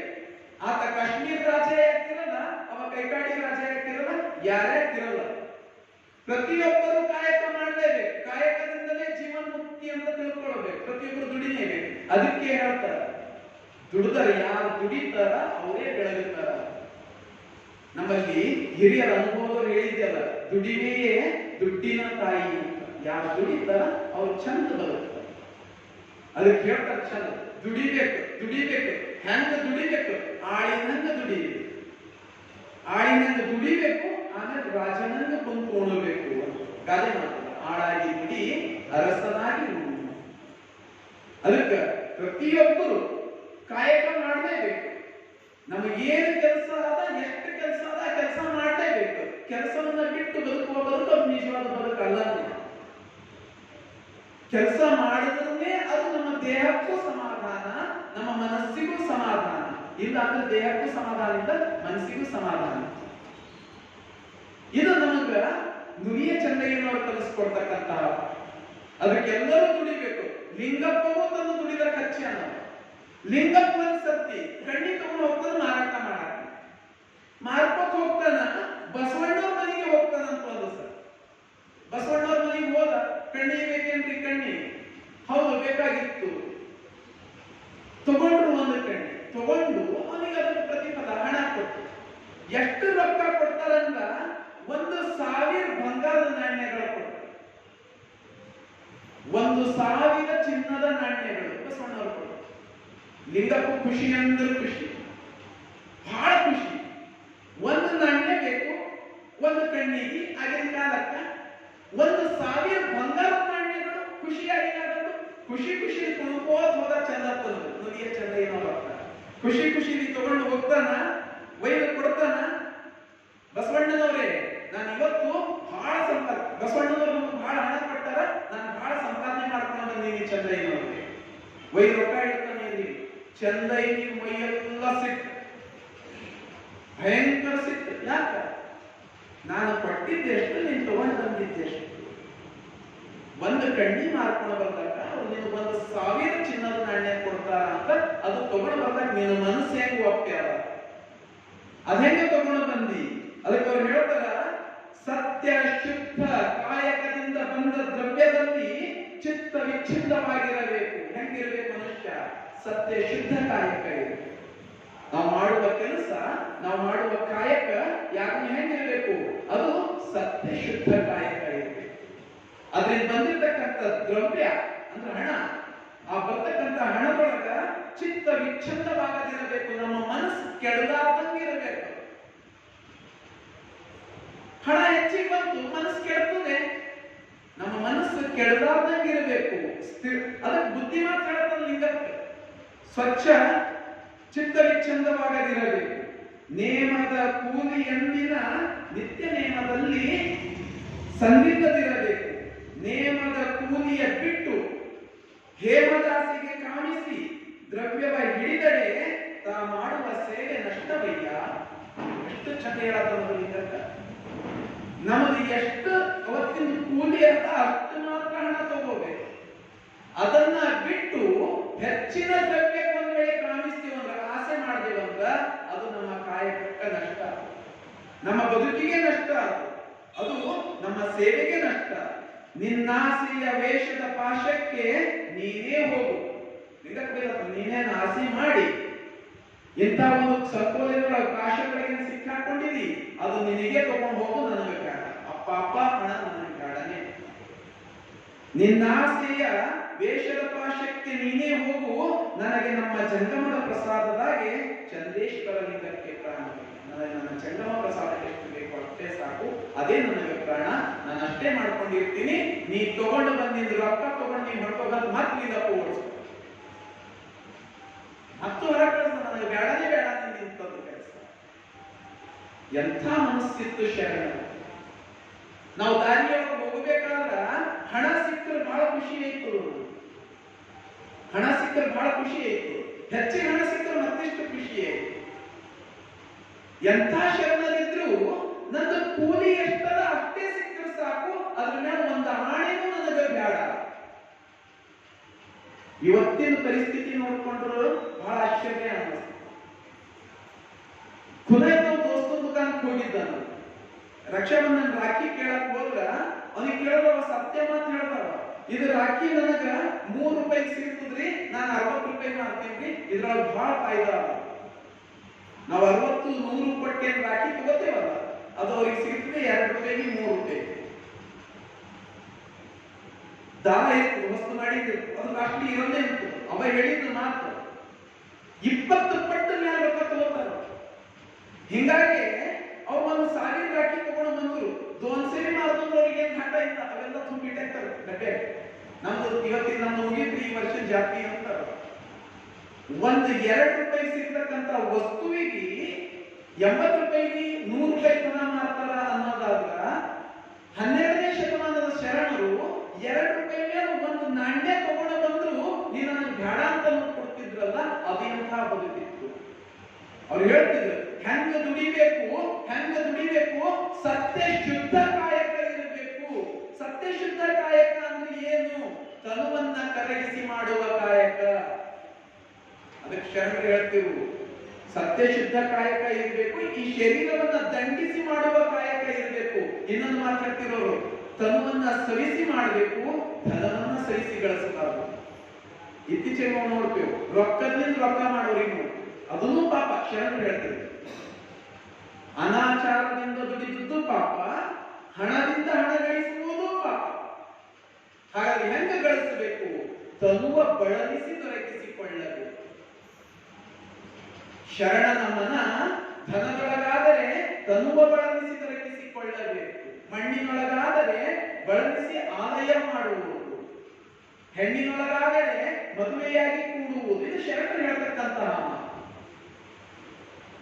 ಅದು ನುಲಿಯ ಚಂದಯ್ಯನವರು ಹೇಳ್ತಾರೆ. ಹೆಂಗ ಬದುಕಬೇಕು ನಾವು ಅಂತ ಸತ್ಯ ಶುದ್ಧ ಕಾಯಕ ಇರಬೇಕು.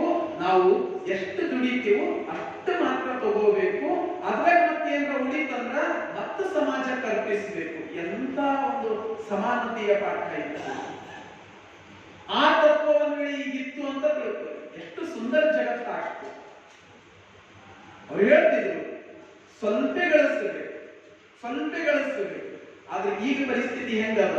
ಶ್ರೀಮಂತರಿದ್ದರು ಶ್ರೀಮಂತೆ ಹಾಕೋತ್ ನಡೆದಾರ, ಬಡವರಿದ್ದರು ಬಡವರು ಆಗ್ತಾನೆ. ಕೆಲವೊಬ್ರು ಪೇಪರ್ ಬರ್ತದ ನೋಡ್ಬೇಕು ನೀವು ವ್ಯವಹಾರದ ಬಗ್ಗೆ. ಈ ಇನ್ಫೋಸಿಸ್ ಕಂಪನಿ 100 ಕೋಟಿ ಗಳಿಸ್ತೀವಿ ವರ್ಷಕ್ಕ. ಒಬ್ಬ ಬಡವ ಅದು ಓದೇ ಪರೇಶಾನ ಇರ್ತಾನೆ. ಈ ವರ್ಷಕ್ಕೆ ನಾ ಎಷ್ಟು ಗಳಿಸಿದ, 1 ಲಕ್ಷ ಗಳಿಸಿದ ಅನ್ನೋದೇ ಕಷ್ಟದ.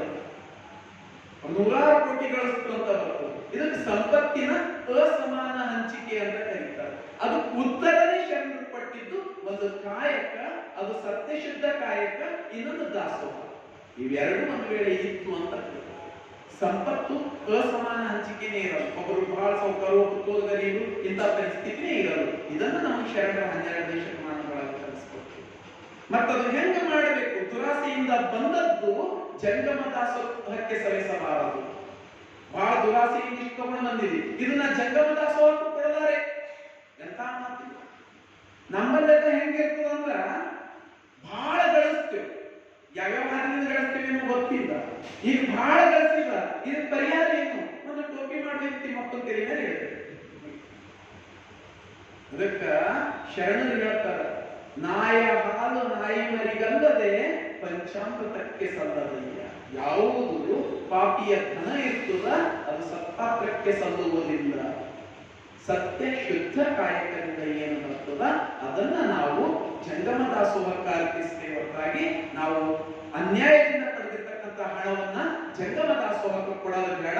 ನೀ ಈ ರೊಕ್ಕ ತಗೊಂಡು ಹೊಂಟೋಗಿ ಇಲ್ಲಿಂದು ಇದೇನ್ 1000 ಮಣ್ಣು ತಗೊಂಡು ಬಂದಿರಿ, ಇದನ್ನ ತಗೊಂಡು ತೊಲಗು ಲಿಂಗಪ್ಪಗೂ ಕಳಿಸ್ಕೊಟ್ಟ ಚಂದ. ಮತ್ತು ಲಿಂಗಪ್ಪಗೂ ಮತ್ತು ಚಂದಪ್ಪನ ಜಗಳ ಇಲ್ಲ, ನಾನು ನಿನ್ ಜೊತೆನೆ ಇರ್ತೀನಿ ಓಡಿಸ್ಕೊಟ್ಟ. ಇಲ್ಲ ನೀ ಇದು ತಗೊಂಡು ಬಂದಿದ್ದಿ, ನೀವು ನನ್ನ ಜೊತೆ ಇರೋದೇ ಬೇಡ. ನಡ್ರಿ ಇಬ್ಬರು ಕೂಡ ಬಸವಣ್ಣನಲ್ಲೇ ಹೋಗಾರ. ಅವ್ರು ಯಾಕೆ ಕೊಟ್ಟ? ಕಲ್ಯಾಣದಾಗ ಅನುಭವ ಮಂಟಪಕ್ಕೆ ಲಿಂಗಪ್ಪ ಹೋದ, ಚಂದಪ್ಪ ಹೋದ, ಅಲ್ಲಿ ಅಲ್ಲಮ ಪ್ರಭು, ಅಲ್ಲಿ ಬಸವಣ್ಣ, ಅಲ್ಲಿ ಚನ್ನ ಬಸವಣ್ಣ, ಮಡಿವಾಳ ಮಾಚಿದೇವ, ಅಲ್ಲಿ ತರ್ಕ, ಅಲ್ಲಿ ಚರ್ಚೆ, ಯಾವುದು ಸತ್ಯ ಯಾವುದು ಸುಳ್ಳು. ಅಲ್ಲಿ ಮಾತಾಡ್ತಾ ಆಡ್ತಾ ಚಿಂತನೆ ಮಾಡ್ತಾ ಮಾಡ್ತಾ ಅಲ್ಲಿ ಹೇಳ್ತಾನ. ಚಂದಯ್ಯ ಹೇಳ್ತಾನ, ಚಂದಯ್ಯ ಏನ್ ಹೇಳ್ತಾನ ಅಂದ್ರ, ಇಲ್ಲ ಇದು ಅನ್ಯಾಯದಿಂದ ತಂದಿದ್ದು ದ್ರವ್ಯ ಆದ, ಇದನ್ನ ನಾನು ಒಪ್ಪಿಸ್ಕೊಂಬಲ್ಲ, ಈ ಲಿಂಗನೂ ನನಗೆ ಬೇಡ. ಇದರಿಂದ ನನ್ನ ಕಾಯಕಕ್ಕೆ ಭ್ರಷ್ಟತೆ ಆಗಬರ್ತದ, ನನಗೆ ಬೇಡ. ಈಗ ಜಗಳ ಆಡ್ತಾ ಇರ್ತಾರ. ಆಗ ಹೇಳ್ತಾರ, ಖಂಡಿಸಿ ಕುಂದಿಸಿ ಬಂಧಿಸಿ ಕಂಡವರ ಬೇಡಿ ತಂದು ಜಂಗಮಕ್ಕೆ ಮಾಡಿದೆನೆಂಬ ದಂದುಗ ಹೋಗರ ಲಿಂಗಕ್ಕೆ ನೈವೇದ್ಯ ಸಲ್ಲುತ್ತದೆ. ಮತ್ತೊಬ್ಬರನ್ನ ಕಾಡಿಸಿ ಪೀಡಿಸಿ ದಂಡಿಸಿ ಅನ್ಯಾಯ ಮಾಡಿ ಅವ್ರಿಂದ ಹಣ ಗಳಿಸ್ಕೊಂಡು ತಗೊಂಡು ಬಂದ ಅಂದ್ರ ಅದು ಜಂಗಮ ಮಾಡಿನು, ಅದು ಮಾಡಿದ ಅಂತ ಹೇಳ್ಕೊಂಡ್ರು ಅದು ವ್ಯರ್ಥ, ಅದು ಜಂಗಮ ನೈವೇದ್ಯ ಸಲ್ಲಕ್ ಸಾಧ್ಯನೇ. ಅದಕ್ಕೆ ಮತ್ತೊಬ್ಬರನ್ನ ಕಾಡಿಸಿ ಹಣ ತರಬಾರದು, ಮತ್ತೊಬ್ಬರಿಗೆ ಪೀಡಿಸಿ ಹಣ ತರಬಾರದು, ಮತ್ತೊಬ್ಬರಿಗೆ ಕಷ್ಟಪಟ್ಟು ನಾವು ಗಳಿಸ್ಲಕ್ ಹೋಗ್ಬಾರ್ದು. ಇದು ಶರಣರ ನಿಲುವು, ನುಲಿಯ ಚಂದಯ್ಯ ನೋಡಿ. ಈಗ ಹಣ ತಗೊಂಡು ಬರಬಾರದು, ಇದು ನನಗೆ ಬೇಡ. ಹಾಗಾಗಿ ಹೆಂಗ ಗಳಿಸಬೇಕು? ತನು ಕರಗಿ ಮನ ಬಡಲಿ ಬಂದ ಚರದ ಅನುವರಿತು ಸಂದಿಲ್ಲದೆ ಸಂಶಯವಿಲ್ಲದೆ ಜಂಗಮ ಲಿಂಗಕ್ಕೆ ದಾಸೋಹ ಮಾಡುವುದೇ ಮಾತ್ರ. ಯಾವುದು ನಿಜವಾದ ಮಾತ? ತನುವನ್ನ ಕರಗಿಸಬೇಕು, ಮನವನ್ನ ಬಳುವಿಸಬೇಕು. ಹೀಗೆ ನಾವು ದುಡಿದು ತಂದಿರ್ತಕ್ಕಂಥ ಹಣವನ್ನ ಜಂಗಮ ಸೇವೆಗೆ ಅರ್ಪಿಸಬೇಕು. ಅದೇ ನಿಜವಾದ ಸೇವೆ. ಅನ್ಯಾಯ ಮಾಡಿ ತಂದಿರ್ತಕ್ಕಂಥ ಹಣ ನಾನು ದಾಸೋಹಕ್ಕೆ ಬರ್ಕೊಡ್ತೀನಿ ಅಂದ್ರ ಅದು ನಿಜವಾದ ಸೇವೆ ಅಲ್ಲನೇ ಅಂತ ಇಷ್ಟ ಚಂದ ಹೇಳ್ತಾರೆ ಅವರು. ಅದಕ್ಕ ನನಗೆ ಈ ಲಿಂಗ ಬೇಡನೇ ಬೇಡ. ಈಗ ಅಲ್ಲಿ ಅನುಭವ ಮಂಟಪದಾಗ ಕರ್ತಾರೆ, ಲಿಂಗ ಕಟ್ಕೋಬೇಕಾ ಲಿಂಗ ಕಟ್ಕೋಬಾರದು. ಲಿಂಗದ ಬಗ್ಗೆ ಚರ್ಚೆ ಬಂತು, ಕಾಯಕದ ಬಗ್ಗೆ ಚರ್ಚೆ ಬಂತು, ದಾಸೋಹದ ಬಗ್ಗೆ ಚರ್ಚೆ ಬಂತು. ಇವು 3 ವಿಷಯಗಳು. ಈ 3 ವಿಷಯದ ಬಗ್ಗೆ ಚರ್ಚೆ ಮಾಡಿ ಮಾಡಿ ಯಾವುದು ಸತ್ಯ ಎಲ್ಲ ಶರಣರು ಕೂಡಿ ಒಂದು ಎಲ್ಲ ಫೈನಲ್ ಡಿಸಿಷನ್ ಬರ್ತಾರೆ, ಚರ್ಚೆ ಮಾಡ್ತಾ ಹೋಗ್ತಾರೆ. ಹೇಳ್ತಾರ ಅಲ್ಲಿ ಅಲ್ಲಮ ಪ್ರಭುದೇವರು, ಅಂಗವುಳ್ಳನ್ನ ಬರ ಲಿಂಗ ಪೂಜೆಯೂ ಬೇಕೇ ಬೇಕು. ಈ ಶರೀರದ ಲಿಂಗ ಪೂಜೆನೇ ಬೇಕು, ನೀ ಲಿಂಗ ಬಿಡಂಗಿಲ್ಲ. ಅಲ್ಲಿ ಹೇಳೋದ್ರಿಂದ ಈ ಅಂಗವುಳ್ಳನ್ನ ಬರ ಲಿಂಗ ಪೂಜೆಯೂ ಬೇಕು, ಲಿಂಗವೆಂಬ ಮೂರ್ತಿ ಉಳ್ಳನ್ನ ಬರ ಸಂದಿಲ್ಲದೆ ಅರ್ಪಿಸಬೇಕು. ಅಂಗವಳಿತ ಮತ್ತೆ ಲಿಂಗವೆಂಬ ಭಾವ ಲಿಂಗವಿರಬೇಕು, ಅದು ಗುಹೇಶ್ವರ ಲಿಂಗದ ಇರುವು ಚಂದ. ಈ ಶರೀರ ಇರಸ್ತನ ಲಿಂಗ ಪೂಜೆ ನಡೀಲೇಬೇಕು. ಅದಕ್ಕ ಶರೀರಕ್ಕ ಮತ್ತು ಲಿಂಗಕ್ಕ ಬಿಟ್ಟಿಂದಲ್ಲ, ಲಿಂಗವನ್ನು ನಾವು ಯಾವ ಲಿಂಗವಂತ ತಿರಸ್ಕಾರ ಮಾಡಂಗಿಲ್ಲ. ಈ ಲಿಂಗ ಪೂಜೆ ಮಾಡಲೇಬೇಕು, ಲಿಂಗ ಸ್ವೀಕಾರ ಮಾಡುವಂತ ಅಲ್ಲಮ ಪ್ರಭುದೇವರೇ ಬುದ್ಧಿ ಮಾತನ್ನ ಹೇಳ್ತಾರ. ಮತ್ತೆ ಹೇಳ್ತಾರೆ, ಲಿಂಗ ಅಂಗದ ಲಿಂಗವೇ ಮನದ ಅಂಗ. ನಮ್ಮ ಶರೀರದ ಅಂಗ ಯಾವುದು ಅಂದ್ರೆ ಅಂಗದ ಮೇಲೆ ಇರ್ತಕ್ಕಂಥ ಲಿಂಗನೇ ಅದ. ಅದಕ್ಕೆ ಲಿಂಗವನ್ನ ಬಿಡಬೇಡ. ಈ ಲಿಂಗದ ಮಹತ್ವವನ್ನ ಹುಲಿಯ ಚಂದಯ್ಯನವರಿಗೆ ತಿಳಿಸ್ಕೊಡುವಂತ ಚನ್ನಬಸವಣ್ಣನವರಿಗೆ ಹೇಳ್ತಾರ. ಕಡೆ ಚನ್ನಬಸವಣ್ಣನವರು ಹೇಳ್ತಾರ, ಅಂಗತ್ರಯದಲ್ಲಿ ಲಿಂಗತ್ರಯ ಸಂಬಂಧವಾದಲ್ಲಿ ಜಂಗಮ ದಾಸೋಹ, ಇಲ್ಲವಾದರೆ ಎಲ್ಲಿಯ ದಾಸೋಹ. ಈ ಜಂಗಮ ದಾಸೋಹ ಅನ್ನೋದಿದಿ ಈ ಶರೀರದ ಮೇಲೆ ಲಿಂಗ ಇದ್ದೇ ನಿಜವಾದ ದಾಸೋಹ. ಇಲ್ಲ ಅಂದ್ರೆ ನೀ ಮಾಡಿದ ದಾಸೋಹ ಅದು ಶಿವನಿ ಮುಟ್ಟಲ್ಲ, ಅದು ಅದ್ರ ಕಡೆಯದು. ನೀನು ಎಷ್ಟೇ ದಾಸೋಹ ಮಾಡಿದ್ರು ಕೂಡ ನಿನ್ನ ಅಂಗದ ಮೇಲ ಲಿಂಗ ಇರಲೇಬೇಕು ಅಂತ ಎಲ್ಲ ಶರಣರು ಕೂಡಿ ಅವನ ಮನಸ್ಸನ್ನ ಒಪ್ಪಿಸಿ ಕಡೆಗೆ ಅವನಿಗೆ ಲಿಂಗ ಮತ್ತೊಂದು ಸರ್ತಿ ಲಿಂಗ ಕಟ್ಕೊಳ್ಳಾಗ ಮಾಡ್ತಾರೆ. ಹಿಂಗ ಲಿಂಗವನ್ನೇ ಸುತ್ತಾಡಿಸಿರ್ತಕ್ಕಂಥ ಮಹಾಶರಣ ಯಾರು ಅಂದ್ರ ನುಲಿಯ ಚಂದಯ್ಯ. ಅಂತ ಮಹಾನುಭಾವಿಯವರು ಅಂತ ಮಹಾನುಭಾವಿ ನುಲಿಯ ಚಂದಯ್ಯ ಅವರು ಒಂದು ಕಾಯಕಕ್ಕೆ ಮಹತ್ವ ಕೊಟ್ಟಿದ್ರು. ಇನ್ನೊಂದು ದಾಸೋಹ ಮಾಡ್ತಕ್ಕಂಥದ್ದು. ದಾಸೋಹ ಅಂದ್ರೆ ಏನು ಅವ್ರು ಹೇಳ್ತಾರ, ದಾಸೋಹ ಹೆಂಗಿರಬೇಕು, ದಾಸೋಹದ ಮಹಿಮೆ ಹೆಂಗದ, ದಾಸೋಹ ಮಾಡೋದು ಎಷ್ಟು ಶ್ರೇಷ್ಠ. ದಾಸೋಹ ಅಂದ್ರೆ ಮತ್ತೊಬ್ಬರಿಗೆ ನೀಡೋದು, ಮತ್ತದು ಕೊಡಬೇಕಂದ್ರೆ ಹೆಂಗ ಕೊಡಬೇಕಂದ್ರ ಮತ್ತೊಬ್ಬರಿಗೆ ಕೊಡ್ತಕ್ಕಂಥದ್ದು ನಂದು ಅಲ್ಲ ಅಂತ ತಿಳ್ಕೊಡ್ಬೇಕು. ಅದೇ ನಿಜವಾದ ದಾಸೋಹ. ಮತ್ತೊಬ್ಬರಿಗೆ ನಾವು ಹೆಂಗ ಅರ್ಪಿಸ್ಬೇಕು ಯಾವಾಗಲೂ ಅಂದ್ರ ಅದು ನಂದು ಅಲ್ಲ ಅಂತ ತಿಳಿದುಕೊಡಬೇಕು. ಅದಕ್ಕ ಮಾಡಬೇಕು ಮಾಡಿದ್ದು ಮನದೊಳಗೆ ಹೊಳಿಬಾರದು. ಮಾಡಿದೆನೆಂಬುದು ಮನದಲ್ಲಿ ಕಾಡಿದರೆ ಏಡಿಸಿ ಕಾಡಿದ್ದು ಶಿವನಡಲಿರುವ. ಮನಸ್ಸನ್ನ ಹೊಳಿನೇ ಮಾಡದಂತ ಮತ್ತೊಬ್ಬರಿಗೆ ಮಾಡಿದಾನ. ಅದಕ್ಕ ಮತ್ತೊಬ್ಬರಿಗೆ ಮಾಡಿ ದಾಸೋಹ ಮಾಡಿದ್ದು ಯಾವತ್ತೂ ವ್ಯರ್ಥ ಹೋಗಲ್ಲ. ಶರಣರು ಹೇಳ್ತಾರೆ ದಾಸೋಹ ಮಾಡಿದ್ದು ವ್ಯರ್ಥ ಹೋಗಲ್ಲ. ಕೊಡಬೇಕು. ಕೊಟ್ಟಿದ್ದು ತನಗೆ, ಬಚ್ಚಿಟ್ಟದ್ದು ಪರನಿಗೆ. ಕೊಟ್ಟಿದ್ದು ಕೆಟ್ಟಿದ್ದೆನ ಬೇಡ, ಮುಂದಕ್ಕೆ ಕಟ್ಟಿಯುವುದು ಬುದ್ಧಿ ಸರ್ವತ್ತು. ನಾನು ಯಾರಿಗೋ ಕೊಟ್ಟಿನಿ, ಅದು ಕೆಟ್ಟದಂತೂ ತಿಳ್ಕೋಬೇಡ. ಹಾಳಾಯ್ತು ನಾನು ಹೊರಬೇಕು ಸಂಪತ್ತು ಅಂತ ತಿಳ್ಕೋಬಾರ್ದು. ಅದು ಮುಂದೆ ಎಂದಾದ್ರೂ ಸಿಗುತ್ತದೆ. ಅದಕ್ಕ ನಾವು ಜೀವನ ಪೂರ್ತಿ ದುಡಿದು ಯಾರಿಗೂ ಒಂದು ದುಡ್ಡು ಕೊಡೋದಂಗ ನಮ್ಮನ್ನೇ ಇಟ್ಕೊಂಡೆ ಹೊಂಟಿರ್ತಾರೆ. ಅದು ನಮಗೆ ಸಾಯ ಟೈಮ್ನಾಗ ಬಂದು ಕಾಪಾಡ. ಸಾವ ಸಮಯದೊಳಗ ನನಗೆ ಒಯ್ದು ದೇವಾಲಯಕ್ಕೆ ತಗೊಂಡು ಹೋಗ್ರಿ ನಾ ಬದುಕ್ತಾ ಸಾಧ್ಯ ಇಲ್ಲ. ಸಾಯುವವರೆಗೆ ನಾವು ಮತ್ತೊಬ್ಬರ ಪ್ರೀತಿಯನ್ನ ಸಂಪಾದಿಸಿಕೊಳ್ಳಬೇಕಾಗಿದೆ. ಅದು ನಿಜವಾದ ದಾಸೋಹ. ಅದಕ್ಕೆ ಯಾರಿಗೆ ದಾಸೋಹ ಮಾಡಬೇಕು? ಸಕಲ ಜಂಗಮರಿಗೆ ದಾಸೋಹವನ್ನ ಮಾಡಬೇಕು. ಸಕಲ ಜೀವಿಗಳಿಗೆ ಒಳ್ಳೆಯದನ್ನ ಬಯಸಿ, ಸಕಲ ಪ್ರಾಣಿಗಳಿಗೆ ಒಳ್ಳೆಯದನ್ನ ಬಯಸುವ ದಾಸೋಹ ನಮ್ದಾಗಿದೆ. ಯಾವ ಒಬ್ಬ ವಿದ್ದ ಎಷ್ಟು ಪ್ರೀತಿ ಪ್ರಾಣಿಗಳ ಮೇಲೆ ಅವನಿಗೆ ಅಂದ್ರ ಒಬ್ಬ ವ್ಯಕ್ತಿ ಒಂದು ನಾಯಿ ತಂದು ಅವ್ರ ಮನೆಯಾಗ ನಾಯಿ ಬಹಳ ಪ್ರೀತಿ ಮಾಡ್ತೀವಿ. ಅದು ತಂದ್ಕೊಡು, ಇದು ತಂದ್ಕೊಡು. ದಿನಕ್ಕೆ ಸಾವಿರಾರು ರೂಪಾಯಿ ನಾಯಿ ಕಡೆ ಖರ್ಚು ಮಾಡ್ತೀವಿ. ಒಳ್ಳೊಳ್ಳೆ ಆಹಾರ ಇಲ್ಲ, ಅದು ದುಕಾನ್ದಾಗ ಅದು ಸಿಕ್ತು ನಾಯಿಗಳಿಗೆ ಹಾಕ್ಬೇಕಂತ ಹೇಳಿ ಈಗ ಸಾವಿರಾರು ರೂಪಾಯಿ ಖರ್ಚು ಮಾಡಿ ಆ ನಾಯಿ ಚಂದ ನೋಡ್ಬೋದು. ಅಂತ ನಾಯಿ ಇವ್ರ ಮನೆಗೆ ಒಂದಿನ ಕಳೆದೋಯ್ತು. ನಾಯಿ ಚಂದ ನೋಡ್ಕೋತೀವಿ, ಸಾವಿರಾರು ರೂಪಾಯಿ ಖರ್ಚು ಮಾಡಿ ನಾಯಿಗೆಲ್ಲ ಚಂದ ಸಂಕೊಂಡಿದ್ದು ಒಬ್ಬವು. ಒಂದಿನ ಏನಾಗ್ಯದಂದ್ರೆ ನಾಯಿ ಕಳೆದೋಗ್ಯ. 2 ದಿನ ಹುಡುಕಿದ್ರು ನಾಯಿಯ ಸಿಗಬಂತು. ಪರೇಶಾನ್. ಅಷ್ಟು ಪ್ರೀತಿ ನಾಯಿ, ಸಾವಿರಾರು ಖರ್ಚು ಮಾಡಿ ಚಂದ ಬೆಳೆಸ್ಕೊತಾರ. ಕಳೆದೋಗ್ಯದ ನಾಯಿ. ಮನೆಗೆ ಹೆಂಡತಿ ಊಟ ಮಾಡಾಳ, ನನ್ನ ನಾಯಿ ಹೋಯ್ತು ಎಲ್ಲಿ ಹೋಯ್ತು ಏನೋ. 2 ದಿವಸ ಊಟ ಬಿಟ್ಕೊಡ್ತಾರ, ಅದು ನಾಯಿ ಸಿಗುತ್ತೆ. ಕಡೆಗೆ ಏನ್ ಮಾಡಿದ್ರಂದ್ರ ನ್ಯೂಸ್ ಪೇಪರ್ದಾಗ ಅಡ್ವರ್ಟೈಸ್ಮೆಂಟ್ ಹಾಕ್ತದಂತ, ನಮ್ಮದು ನಾಯಿ ಕಳೆದೋಗ್ಯದ, ಹಿಂಗಿಂಗದ, ಅದು ನಾಯಿ ಸಿಗಲ್ಲ ಅಂತದ. ಯಾರಿಗಾದ್ರೂ ಸಿಕ್ಕರು ನಾಯಿ ತಂದು ಕೊಡ್ರಿ, ಅವ್ರಿಗೆ ನಾವು 1 ಲಕ್ಷ ರೂಪಾಯಿ ಬಹುಮಾನ ಕೊಡ್ತೇವೆ. ನ್ಯೂಸ್ ಪೇಪರ್ದಾಗ ಅಡ್ವರ್ಟೈಸ್ ಹಾಕಿದ್ರು. ಚಂಜಿಗೆ ಇವ್ರ ಮನೆಗೆ ಫೋನ್ ಬಂತು. ಹಲೋ, ಯಾರಿದ್ದೀರಿ? ಈಗ ನೀವೊಂದು ಅಡ್ವರ್ಟೈಸ್ ಕೊಟ್ಟಿರೋದ್ರಿ ನಾಯಿದು, ಆ ನಾಯಿ ನಮ್ಮಲ್ಲಿ ಅದರಿ, ನಮಗೆ ಸಿಕ್ಕ್ಯದ ನಂಬಲ್ಲ. ಎಷ್ಟು ಖುಷಿ ಐತಿ ಇವ್ರಿಗೆ, ನಮ್ಮ ನಾಯಿ ಸಿಕ್ಕ್ಯದ.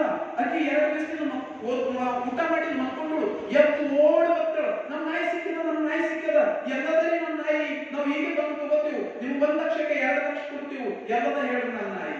ಆಚೆಕಿನಕ್ಕಿ ಹೇಳ್ತಾಳ, ನಿಮ್ ನಾಯಿ ಅದ ಬಹಳ ಚಂದ ಅದ, ನೀವೇನ್ ಚಿಂತೆ ಮಾಡಬೇಡ್ರಿ. 4 ದಿನ ಕೆಳಗ ನೀವು ನಿಮ್ಮ ಅಪ್ಪ ತಂದು ನಮ್ಮ ವೃದ್ಧಾಶ್ರಮದ ಬಿಟ್ಟು ಹೋಗಿರದ, ಅವ್ರಿಗೆ ಹುಡುಕೊಂಡು ನಾಯಿ ಬಂದದ, ಇದೇ ಅವ್ರು ಸರಿ ಆಟ ಆಡ್ಕೋತ ಕುಂತದ, ಬಹಳ ಆರಾಮದ. ಅಪ್ಪ ಅವು ಅನ್ನ ಹಾಕಲಿ ವೃದ್ಧಾಶ್ರಮಕ್ಕೆ ಒಯ್ದು ಬಿಡ್ತೇವು. ಒಂದು ನಾಯಿಗೆ ದಿನಕ್ಕೆ ಸಾವಿರಾರು ರೂಪಾಯಿ ಖರ್ಚು ಮಾಡಿ ಪ್ರೀತಿಯಿಂದ ನೋಡ್ಕೊತೀವು. ಇದು ನಿಜವಾದ ಪ್ರೀತಿನ, ಇದು ದಾಸೋಹ.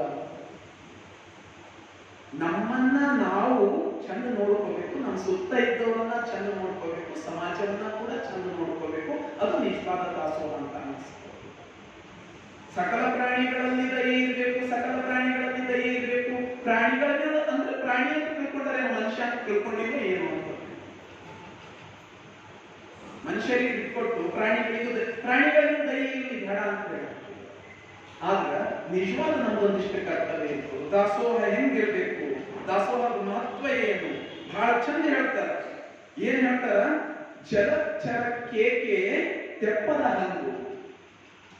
ದಾಸೋಹದ ಒಂದು ಮಹಿಮೆ ಹೇಳ್ತಾರೆ. ನುಲಿಯ ಚಂದ ಏನು?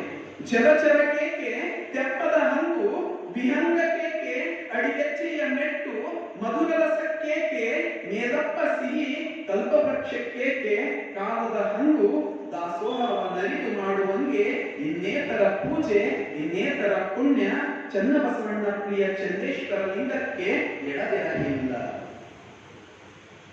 ಯಾರು ಪ್ರಾಮಾಣಿಕತೆಯಿಂದ ದಾಸೋಹ ಮಾಡ್ತಾರಲ್ಲ ಅವ್ರಿಗೆ ಬೇರೆ ಪೂಜೆನೇ ಬೇಕಾಗಿಲ್ಲ ಅಂತ ಮನೆಯ ಚಂದಯ್ಯನ ಉದಾಹರಣೆ ಕೊಟ್ಟು ಬಹಳ ಚಂದ ಹೇಳುತ್ತಾರೆ. ಒಂದು ನೀರಿನಾಗ ಮೀನ್ ಇರ್ತದ ಅಂತ ತಿಳ್ಕೊರಿ, ನೀರಿನಾಗ ಆರಾಮಾಗಿ ಓಡಾಡ್ತದೆ, ನೀರಿಗೆ ಮತ್ತೆ ಒಡೆಯೋದಕ್ಕೆ ದೋಣಿ ಬೇಕೇನು? ನೀರಿನ ಒಡೆಯೋದಕ್ಕ ಅದ್ರ ತೆಪ್ಪದ ಹಂಗು ಅದಕ್ಕೆ ದೋಣಿ ಬೇಕೇನು? ಮೀನಿಗೆ ಅಥವಾ ಜಲಚರಕ್ಕೆ, ಜಲಚರ ಅಂದ್ರೆ ನೀರಿನ ಓಡಾಡ್ತಕ್ಕಂಥ ಪ್ರಾಣಿ, ಜಲಚರಕ್ಕೆ ತೆಪ್ಪದ ಹಂಗು, ವಿಹಂಗಕ್ಕೆ ಅಡಿಗೆಚ್ಚೆಯ ಮೆಟ್ಟು, ವಿಹಂಗ ಅಂದ್ರೆ ಮ್ಯಾಲ ಹಾರತಕ್ಕಂಥ ಹದ್ದು, ಹಕ್ಕಿ, ಹದ್ದು ಮ್ಯಾಲ ಹಾರಾಡ್ತದಲ್ಲ ಅದಕ್ಕೆ ಮತ್ತೆ ಕಾಲ ಚಟ್ನಿ ಬೇಕೆ ಅನ್ನೋದಕ್ಕೆ ಅದೇನು ಓಡಾಡ್ತದ, ಅದಕ್ಕೆ ಚಟ್ನಿ ಅವಶ್ಯಕತೆ ಇಲ್ಲ, ಮೀನಿಗೆ ದೋಣಿಯ ಅವಶ್ಯಕತೆ ಇಲ್ಲ. ಹಂಗೆ ಮಧುರ ರಸಕ್ಕೆ ಮೇಲಪ್ಪ ಸಿಹಿ, ಜೇನುತುಪ್ಪ ಸಂಗ್ರಹ ಮಾಡ್ಕೊಂಡು ಬಂದಿರಿ ಮಧುರ ರಸ, ಮತ್ತೆ ಅದ್ರ ಮೇಲೆ ಸಕ್ಕರೆ ಹಾಕಿ ಪಾಕ ತಯಾರು ಮಾಡ್ಬೇಕು ಅನ್ನೋದಕ್ಕೆ. ಮಧುರ ರಸಕ್ಕೆ ಸಿಹಿ ಅವಶ್ಯಕತೆ ಇಲ್ಲ, ಜಲಚರಕ್ಕೆ ತೆಪ್ಪದ ಅವಶ್ಯಕತೆ ಇಲ್ಲ, ವಿಹಂಗಕ್ಕೆ ಪಾದರಕ್ಷೆಯ ಅವಶ್ಯಕತೆ ಇಲ್ಲ. ಹಾಗೆ ದಾಸೋಹವನ್ನು ಅರಿದು ಮಾಡುವಂಗೆ ಪಾಪ ಪುಣ್ಯದ ಅವಶ್ಯಕತೆ ಇಲ್ಲ. ಬೇರೆ ಪೂಜೆ ಬೇಕಾಗಿಲ್ಲ, ಬೇರೆ ಪುಣ್ಯ ಬೇಕಾಗಿಲ್ಲ, ಅದೇ ಒಂದು ಪುಣ್ಯ ದಾಸೋಹ ಮಾಡಬಹುದು. ಇಷ್ಟು ದಾಸೋಹದ ಬಗ್ಗೆ ಬಹಳ ಚಂದ ಹೇಳ್ತಾರೆ. ಅದಕ್ಕೆ ಯಾವಾಗಲೂ ನಾವು ಮತ್ತೊಬ್ಬರಿಗೆ ದಾಸೋಹವನ್ನ ಮಾಡುವ ಚಿಂತನೆ ಮಾಡಬೇಕು. ಒಂದು ಕಾಯಕದ ಮಹತ್ವ ತಿಳ್ಕೋಬೇಕು, ಪ್ರತಿಯೊಬ್ಬರು ಕಾಯಕ ತತ್ವವನ್ನು ನಾವು ಅಳವಡಿಸಿಕೊಳ್ಬೇಕಾಗ್ಯದ. ಹಾಗೆ ಕಾಯಕ ಮಾಡಿದ್ರಲ್ಲಿ ಸ್ವಲ್ಪ ಸ್ವಲ್ಪ ನಾವು ಸಮಾಜಕ್ಕೆ ಅರ್ಪಿಸಬೇಕಾಗ್ಯದ. ಇದಕ್ಕೆ ಜಂಗಮ ದಾಸೋಹ ತತ್ವ ಅಂತ. ಬಹಳ ಸರ್ತಿ ನಾವೇನು ಮಾಡ್ತೀವಿ ಅಂದ್ರ ನಮಗೆ ಯಾರಾದ್ರೂ ಕೊಡ್ಲಿ ಅಂತ ಹೊರತಾಗಿ ಮತ್ತೊಬ್ಬರಿಗೆ ಕೊಡಬೇಕಂತ ವಿಚಾರ ಮಾಡಲ್ಲ. ಮತ್ತೊಬ್ಬರಿಗೆ ಸಹಾಯ ಬೇಕಾದಾಗ ನಾನು ಸಹಾಯ ಮಾಡ್ದ ಅಂದ್ರೆ ನಿಜವಾದ ಶರಣ. ಯಾರೋ ಒಬ್ಬರು ಮನೆ ಕದ್ದುಳಿತ್ತಂತ, ಮದುವೆ ಇತ್ತು, ಮದಿ ಕಡೆದೆಲ್ಲ ತಯಾರಿ ಮಾಡ್ಕೊಂಡು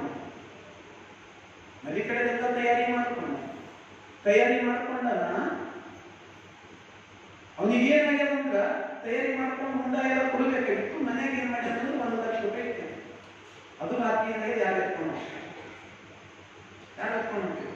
ಈಗ ಪರೇಶಾನ್ 1 ಲಕ್ಷ ರೂಪಾಯಿ ಹೋಗಿ ಹೆಂಗ ಮಾಡಿ ಬಾಜುದವ್ರು 4 ಮನೆಗೆ ಹೋಗಿ ಕೇಳ್ತಾನೆ 1 ಲಕ್ಷ ರೂಪಾಯಿ ಬೇಕಾಗಿ ಕೊಡ್ತೀನಿ ಅಂತ ಕುಡ್ದಕ್ಕೆ ತಯಾರಿಲ್ಲ, ಕೊಡಲ್ಲ. ಆ ಮಾಲಕ ಜೀವನದಲ್ಲಿ ಒಂದು ಘಟನೆ ಆಗಿದೆ. ಏನು ಘಟನೆ ಆಗ್ಯದ? ಅವ ಮಾಲಕ್ ಹೆಂಗಿದ್ದ ಅಂದ್ರೆ ಅವನ ಬಗ್ಗೆ ಬೇರೆ ರೊಕ್ಕ ಇತ್ತು. ಒಬ್ಬ ಮನುಷ್ಯ ಅವನ ಬಗ್ಗೆ ಎಷ್ಟು ರೊಕ್ಕ ಇದ್ದಿಲ್ಲ, ಅವನಿಗೆ ಏನಾಗಿತ್ತು ಅಂದ್ರೆ ಅವನಿಗೂ ಹಿಂದಿಕ್ಕಾಗ ಸಾಲ ಆಗಿತ್ತು. ಎಷ್ಟು ಸಾಲ ಆಗಿತ್ತು ಅಂದ್ರೆ 1 2 ಲಕ್ಷ ರೂಪಾಯಿ ಸಾಲ ಆಗಿತ್ತು. 2 ಲಕ್ಷ ರೂಪಾಯಿ ಸಾಲ ಆದ್ರ ದಿನ ಸಾಲ ಕೊಟ್ಟವರೆಲ್ಲ ಬಂದು ಮನೆ ಮುಂದೆ ಬಂದಿರ್ತೀವಿ, ನನ್ನ ಸಾಲ ಕೊಡು, ನನ್ನ ಸಾಲ ವಾಪಸ್ ಕೊಡು, ನನ್ನ ರೊಕ್ಕ ವಾಪಸ್ ಕೊಡು, ದಿನ ಆಗಿತ್ತು. ಅವನಿಗೆ ಅನಿಸ್ತಿತ್ತು ಎಷ್ಟು ದಿನ ಈ ಕಿಟ್ಕಿಟಿ, ಎಷ್ಟು ದಿನ ಈ ಕಿಟ್ಕಿಟಿ. ಅದಕ್ಕೆ ಏನ್ ಮಾಡೋದಂದ್ರ ಒಂದ್ಸರ್ತಿ ಹೆಂಗಾರ ನನ್ ರೊಕ್ಕ ಸಿಗ್ಬೇಕು, ನಾನು ಈಗ ಸಾಲ ಕೊಟ್ಟಾಗಬೇಕು. ಅವ ದೇವ್ರ ಪೂಜೆ ಮಾಡ್ತಾನ. ದೇವ್ರೇ ನಂಗೆ ದಿನ ಹೇಳೋದು, ಮುಂಜಾನೆ ಹೇಳೋದು, ದೇವ್ರ ಪೂಜೆ ಮಾಡೋದು, ದೇವ್ರಿಗೆ ಅಗರಬತ್ತಿ ತೋರೋದು, ಆರತಿ ತೋರೋದು, ದೇವ್ರೆ ಹೆಂಗಾರ ಮಾಡು ನನಗೊಂದು 5 ಲಕ್ಷ ರೂಪಾಯಿ ಸಿಗಂಗ ಮಾಡು. ದೇವ್ರೆ ಹೆಂಗಾರ ಮಾಡು ನನಗೊಂದು 5 ಲಕ್ಷ ರೂಪಾಯಿ ಸಿಗಂಗ ಮಾಡು. 2 ಲಕ್ಷ ರೂಪಾಯಿ ಅವ್ನ ಮಾರಿಗೆ ಹೊಡಿತ, ಇನ್ನ 3 ಲಕ್ಷದಿಂದ ಬಹಳ ಚಂದ ಬರುತ್ತೆ. ಹಂಗ ಬೇಡ್ಕೊಂಡ ರೊಕ್ಕ ಸಿಗ್ತವೇನು? ಹಂಗ ಸಿಗಂಗಿದ್ರು ನಾವೆಲ್ಲರೂ ಮುಂಜಾನೆ ಅದೇ ಪೂಜೆ ಮಾಡೋದು. ಕೆಲಸ ಎದಕ್ ಮಾಡ್ಬೇಕು? ಕಾಯಕ ಇರ್ತದೆ. 1 ತಿಂಗಳು ಪೂಜೆ ಮಾಡಿದ್ರು ರೊಕ್ಕ ಸಿಗಬಹುದು. ಕಡಿಗೆ ಹೋಗಿ ಅನ್ನಿಸ್ತು ಹಿಂಗ್ ಬೇಡ್ಕೊಂಡ್ರು ಸಿಗಲ್ಲ. ಕಡಿಗೆ ಅವ ಏನ್ ಮಾಡೋದು? 1 ತಿಂಗಳು ಬಾದು ದೇವರೇ ದಿನ ಮತ್ತೆ ಪೂಜೆ ಮಾಡೋದು. ದೇವರೇ ಹೆಂಗಾರ ಮಾಡು 5 ಲಕ್ಷ ಇಂದ ನನಗೆ 3 ಲಕ್ಷ ಸಿಗಂಗ ಮಾಡು. 3 ಲಕ್ಷ ಸಿಗಂಗ ಮಾಡು. 2 ಲಕ್ಷ ರೂಪಾಯಿ ಅವ್ನ ಮಾರಿನೇ ಮುಡಿತಾ, ಇನ್ನೊಂದು ಲಾಕ್ ಇಟ್ಕೊಂಡು ಆರಾಮ್ ತಿರುಗಾಡ. ಹಂಗ ಸಿಗ್ತವೇನು? ಕಡಿಗವ ಅಂತ ದೇವ್ರಿಗೆ 1 ತಿಂಗಳು ನೋಡ್ದ ಸಿಗಬಹುದು. ಕಡಿಗೆ 1 ತಿಂಗಳು ದೇವ್ರಿಗೆ ಹೆಂಗಾರ ಮಾಡು 2 ಲಕ್ಷ ಸಿಗಂಗ ಮಾಡಿ ಅವನಿಗೆ ಕೊಟ್ಟಾಕ ನನ್ನ ಒಂದು ದುಡಿದು ತಿಂತ ಕಾಯಕ ಮಾಡ್ತಾ ಇನ್ನು ನನಗೆ 2 ಲಕ್ಷ ಸಿಗಲಿ ಅಂತ ಬೇಡ್ಕೊಳ್ತೀನಿ. 1 ತಿಂಗಳು ಪೂಜೆ ಮಾಡ್ತಾ ಹಂಗ ಪೂಜೆ ಮಾಡೋಣ ಸಿಗ್ತವೇನು? ಬಟ್ ಅವ್ನ ಕಿಸ್ಮತ್ ಚಂದ ಇತ್ತು, ಅವ ಕಾಯಕ ಮಾಡ್ತಾ ಅನ್ನೋದ ಆ ದೇವ್ರಿಗೆ ಕೇಳಿಸೇನೋ ಏನೋ. ಅವ ಒಂದ್ಸತಿ ನೀನ್ ನಡ್ಕೋತ ಹೋದತ್ರ ಎದುರಿಗೆ ಏನಾಗ್ಯದಂದ್ರ 10 ಲಕ್ಷ ರೂಪಾಯಿ ಸಿಕ್ಕವ. ಅವಾಗ ಕೇಳಿದ ಫಸ್ಟ್ 5 ಲಕ್ಷ, 5 ಲಕ್ಷ ಸಿಗೋದಕ್ಕೆ ಕೇಳಿದ 3 ಲಕ್ಷ, ಅಷ್ಟು ಸಿಗೋದಕ್ಕೆ ಕೇಳಿದ 2 ಲಕ್ಷ. ಆದ್ರೆ ಈ ಹಾಗೆ ಏನಾಗ್ಯದ 10 ಲಕ್ಷ ರೂಪಾಯಿ ಸಿಕ್ತು. ಖುಷಿಯಲ್ಲಿ ಬಂದ ಮನೆ ತಂದಿಟ್ಟ. ಖುಷಿ ಖುಷಿ ರೊಕ್ಕ ತಗೊಂಡು ನಮ್ಮ ಮನೆಗೆ ಇಟ್ಟ. ಬಾಜು ಮನೆಗೆ ಘಟನೆ ಹೇಳಿದ್ರು, ಅಲ್ಲಿ ಮನ್ಯಾಗ ಅವ್ರು ಬಹಳ ಗರೀಬು, ಮನೆಗೆ 1 ಲಕ್ಷ ರೂಪಾಯಿ ಕಳ್ತನ ಆಗ್ಯದ. ಇಲ್ಲಿ ಕೇಳಕ್ ಬಂದ, ಏನ್ ರೊಕ್ಕ ಇದೆ ನಮ್ಮಲ್ಲೇ ರೊಕ್ಕವನು ನಾನೇ ಮತ್ತೊಬ್ರು ಸಾಲ ಕೊಡೋವಿದ್ದ, ನಮ್ಮ ರೊಕ್ಕ ಇಲ್ಲ ಹೋಗಂತ ತೋರಿಸ್ಬೇಕು. ಇದು ಯಾವಾಗಲೂ ನಮ್ಮ ಜೀವನದಲ್ಲಿ ನಡೆಯಘಟನೆ ಅದ.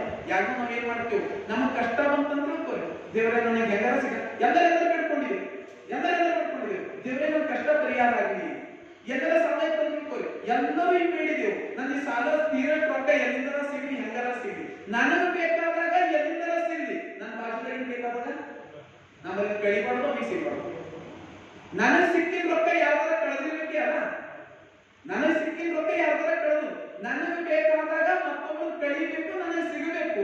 ನನ್ನ ಬಾಜು ಮನೆಯವನಿಗೆ ಜರೂರಿ ಅದ, ನನಗೆ ಕಳಿಬಾರ್ದು, ನೀವು ಒಂದಾಗ್ಲಿ ಸಿಗ್ಬಾರ್ದು. ಇದು ಎಂತ ಮನಸ್ಥಿತಿ. ಅದಕ್ಕ ನನಗೆ ಎಷ್ಟು ಬೇಕಷ್ಟು ಸಿಕ್ತು, ಅದ್ರಾಗ ನನಗೆ ಎಷ್ಟು ಬೇಕಷ್ಟನ್ನ ಬಳಸ್ಕೊಂಡು ಉಳಿದದನ್ನ ದಾಸೋಹ ಮಾಡುವುದೇ ನಿಜವಾದ ಸೇವೆ. ಅವಶ್ಯಕತೆ ಇದ್ದವ್ರಿ ಮತ್ತೆ ಅದೇನು ಗಳಿಸ್ ಬಂದಿದ್ದಲ್ಲ ಕುಸಟೆ ಸಿಕ್ಕಿದೆ, ಅದನ್ನು ಕೂಡ ನಾವು ಮತ್ತೊಬ್ಬರಿಗೆ ಸಹಾಯಕ ಆಗಿಲ್ಲ ಅಂದ್ರ ನಾವು ಶರಣರಾಗಿ ವ್ಯರ್ಥ. ಅದಕ್ಕ ನುಲಿಯ ಚಂದಯ್ಯನವರು ಬಹಳ ಚಂದ ಹೇಳ್ತಾರ, ಏನಂದ್ರ ದಾಸೋಹನೇ ಶ್ರೇಷ್ಠವಾದದ್ದು. ಸತ್ಯ ಶುದ್ಧ ಕಾಯಕ ಮಾಡಬೇಕು, ಕಾಯಕದಿಂದ ಬಂದ ಹಣವನ್ನ ಬಳಸ್ಕೊಳ್ಬೇಕು, ಮಿಕ್ಕಿದ್ದನ್ನ ನಾವು ಜಂಗಮ ದಾಸೋಹಕ್ಕೆ ಅರ್ಪಿಸಬೇಕು. ಇಂತಹ ದಾಸೋಹದ ತತ್ವವನ್ನ, ಒಂದು ಕಾಯಕದ ಸಿದ್ಧಾಂತವನ್ನ, ಇನ್ನೊಂದು ದಾಸೋಹದ ತತ್ವವನ್ನ ಎಲ್ಲರಿಗೂ ತಿಳಿಯಂಗ ನಮ್ಮ ಮನಮುಟ್ಟನ್ನ ಹೇಳಿರ್ತಕ್ಕಂಥವರು ನುಲಿಯ ಚಂದಯ್ಯನವರು. ಅವ್ರಿಗೆ ಇವತ್ತು ಜಯಂತಿ ಉತ್ಸವ. ಅದಕ್ಕ ಹೆಂಗ ಇತ್ತು ಅವ್ರ ದಾಸೋಹ ಅಂದ್ರ, ಬಸವಲಿಂಗ ದೇವ ಅಂತ ಒಬ್ಬ ಶರಣ, ಬಸವಲಿಂಗ ದೇವ ಅಂತ ಹೇಳಿ ಶರಣರು ತಮ್ಮೊಂದು ವಚನದಾಗ ಹಿಂಗ್ ಹೇಳ್ತಾರೆ, ಇಂತಿ ಕರ್ಮ ಪ್ರಾಣಿಗಳ ಸಂಘದಿಂದ ಮತಿಗೆಟ್ಟೆನಯ್ಯ, ಇನ್ನೆನಗೆ ಗತಿಯ ಪಥವ ತೋರಿ ನಿಮ್ಮ ಸದ್ಭಕ್ತ ಶಿವಶರಣ ನುಲಿಯ ಚಂದಯ್ಯಗಳ ತೊತ್ತಿನ ಉಗುಳ ತಾಂಬೂಲವ ಕೊಡಿಸಿ ಸಲುವಯ್ಯ. ನುಲಿಯ ಚಂದಯ್ಯನವರು ಎಂತ ಮಹಾದಾಸೋಹಿಗಳು, ಅವರ ಆಳಿನ ತಾಂಬೂಲವನ್ನ ನನಗೆ ಕೊಟ್ಟಿ ನನ್ನನ್ನ ಕಾಪಾಡುವುದೇ ಅಂತ ಹೇಳ್ಕೊಳ್ತಾರೆ ನುಲಿಯ ಚಂದಯ್ಯ. ಅಂತ ಮಹಾನುಭಾವಿಯಾಗಿತ್ತು ನುಲಿಯ ಚಂದಯ್ಯ. ಒಂದು ಕಾಯಕ, ಇನ್ನೊಂದು ದಾಸೋಹ ಪರಿಕಲ್ಪನೆಗಳನ್ನ ನಮಗೆ ಕೊಡ್ತಾರೆ. ಇದ್ರಾಗ ನಡುವರ್ ಬಂದಾಗ ಕಥೆ ಬಂದಿತ್ತು. ಕೆಲವೊಂದು ಸರ್ತಿ ಅವು ಹೇಗಿರ್ಕೊಂಡು ಸಾಂಕೇತಿಕವಾಗಿರ್ತವೆ. ಲಿಂಗ ಪಿಂಬಳಿ ಅಂತ ಬಂದಾನ ಅಂದ್ರೆ ಅಲ್ಲಿ ಯಾರೋ ಲಿಂಗಪ್ಪ ಅಂತಕ್ಕಂಥ ವ್ಯಕ್ತಿ ಬಂದಿರ್ಬೋದು, ಆತ ಇವತ್ತ ಕೆಲಸ ಮಾಡಿ ಅಲ್ಲಿ ಆಸೆ ಮಾಡಬಾರ ಅಂತ ಹೇಳಿ ತಿಳಿಸಿ ಹೇಳಿ ಮತ್ತೆ ಕಡೆ ಆ ಲಿಂಗ ನನ್ನಿಂದ ಬಿಟ್ಟು ಹೋಗ್ಯಾರ, ಅದನ್ನ ಮತ್ತೆ ನಾನು ದೀಕ್ಷೆ ತಗೊಳ್ಳಿ ಅಂತ ಇವರಿಗೆ ಕಾಡಿ ಇರಬೇಕು. ಕಡೆಗೆಲ್ಲ ಶರಣರು ತಿಳಿಸಿ, ಒಂದ್ ವೇಳೆ ನಮ್ಮಿಂದ ಲಿಂಗ ಬಿಟ್ಟು ಹೋಗ್ತು ಅಂತ ತಿಳ್ಕೊ.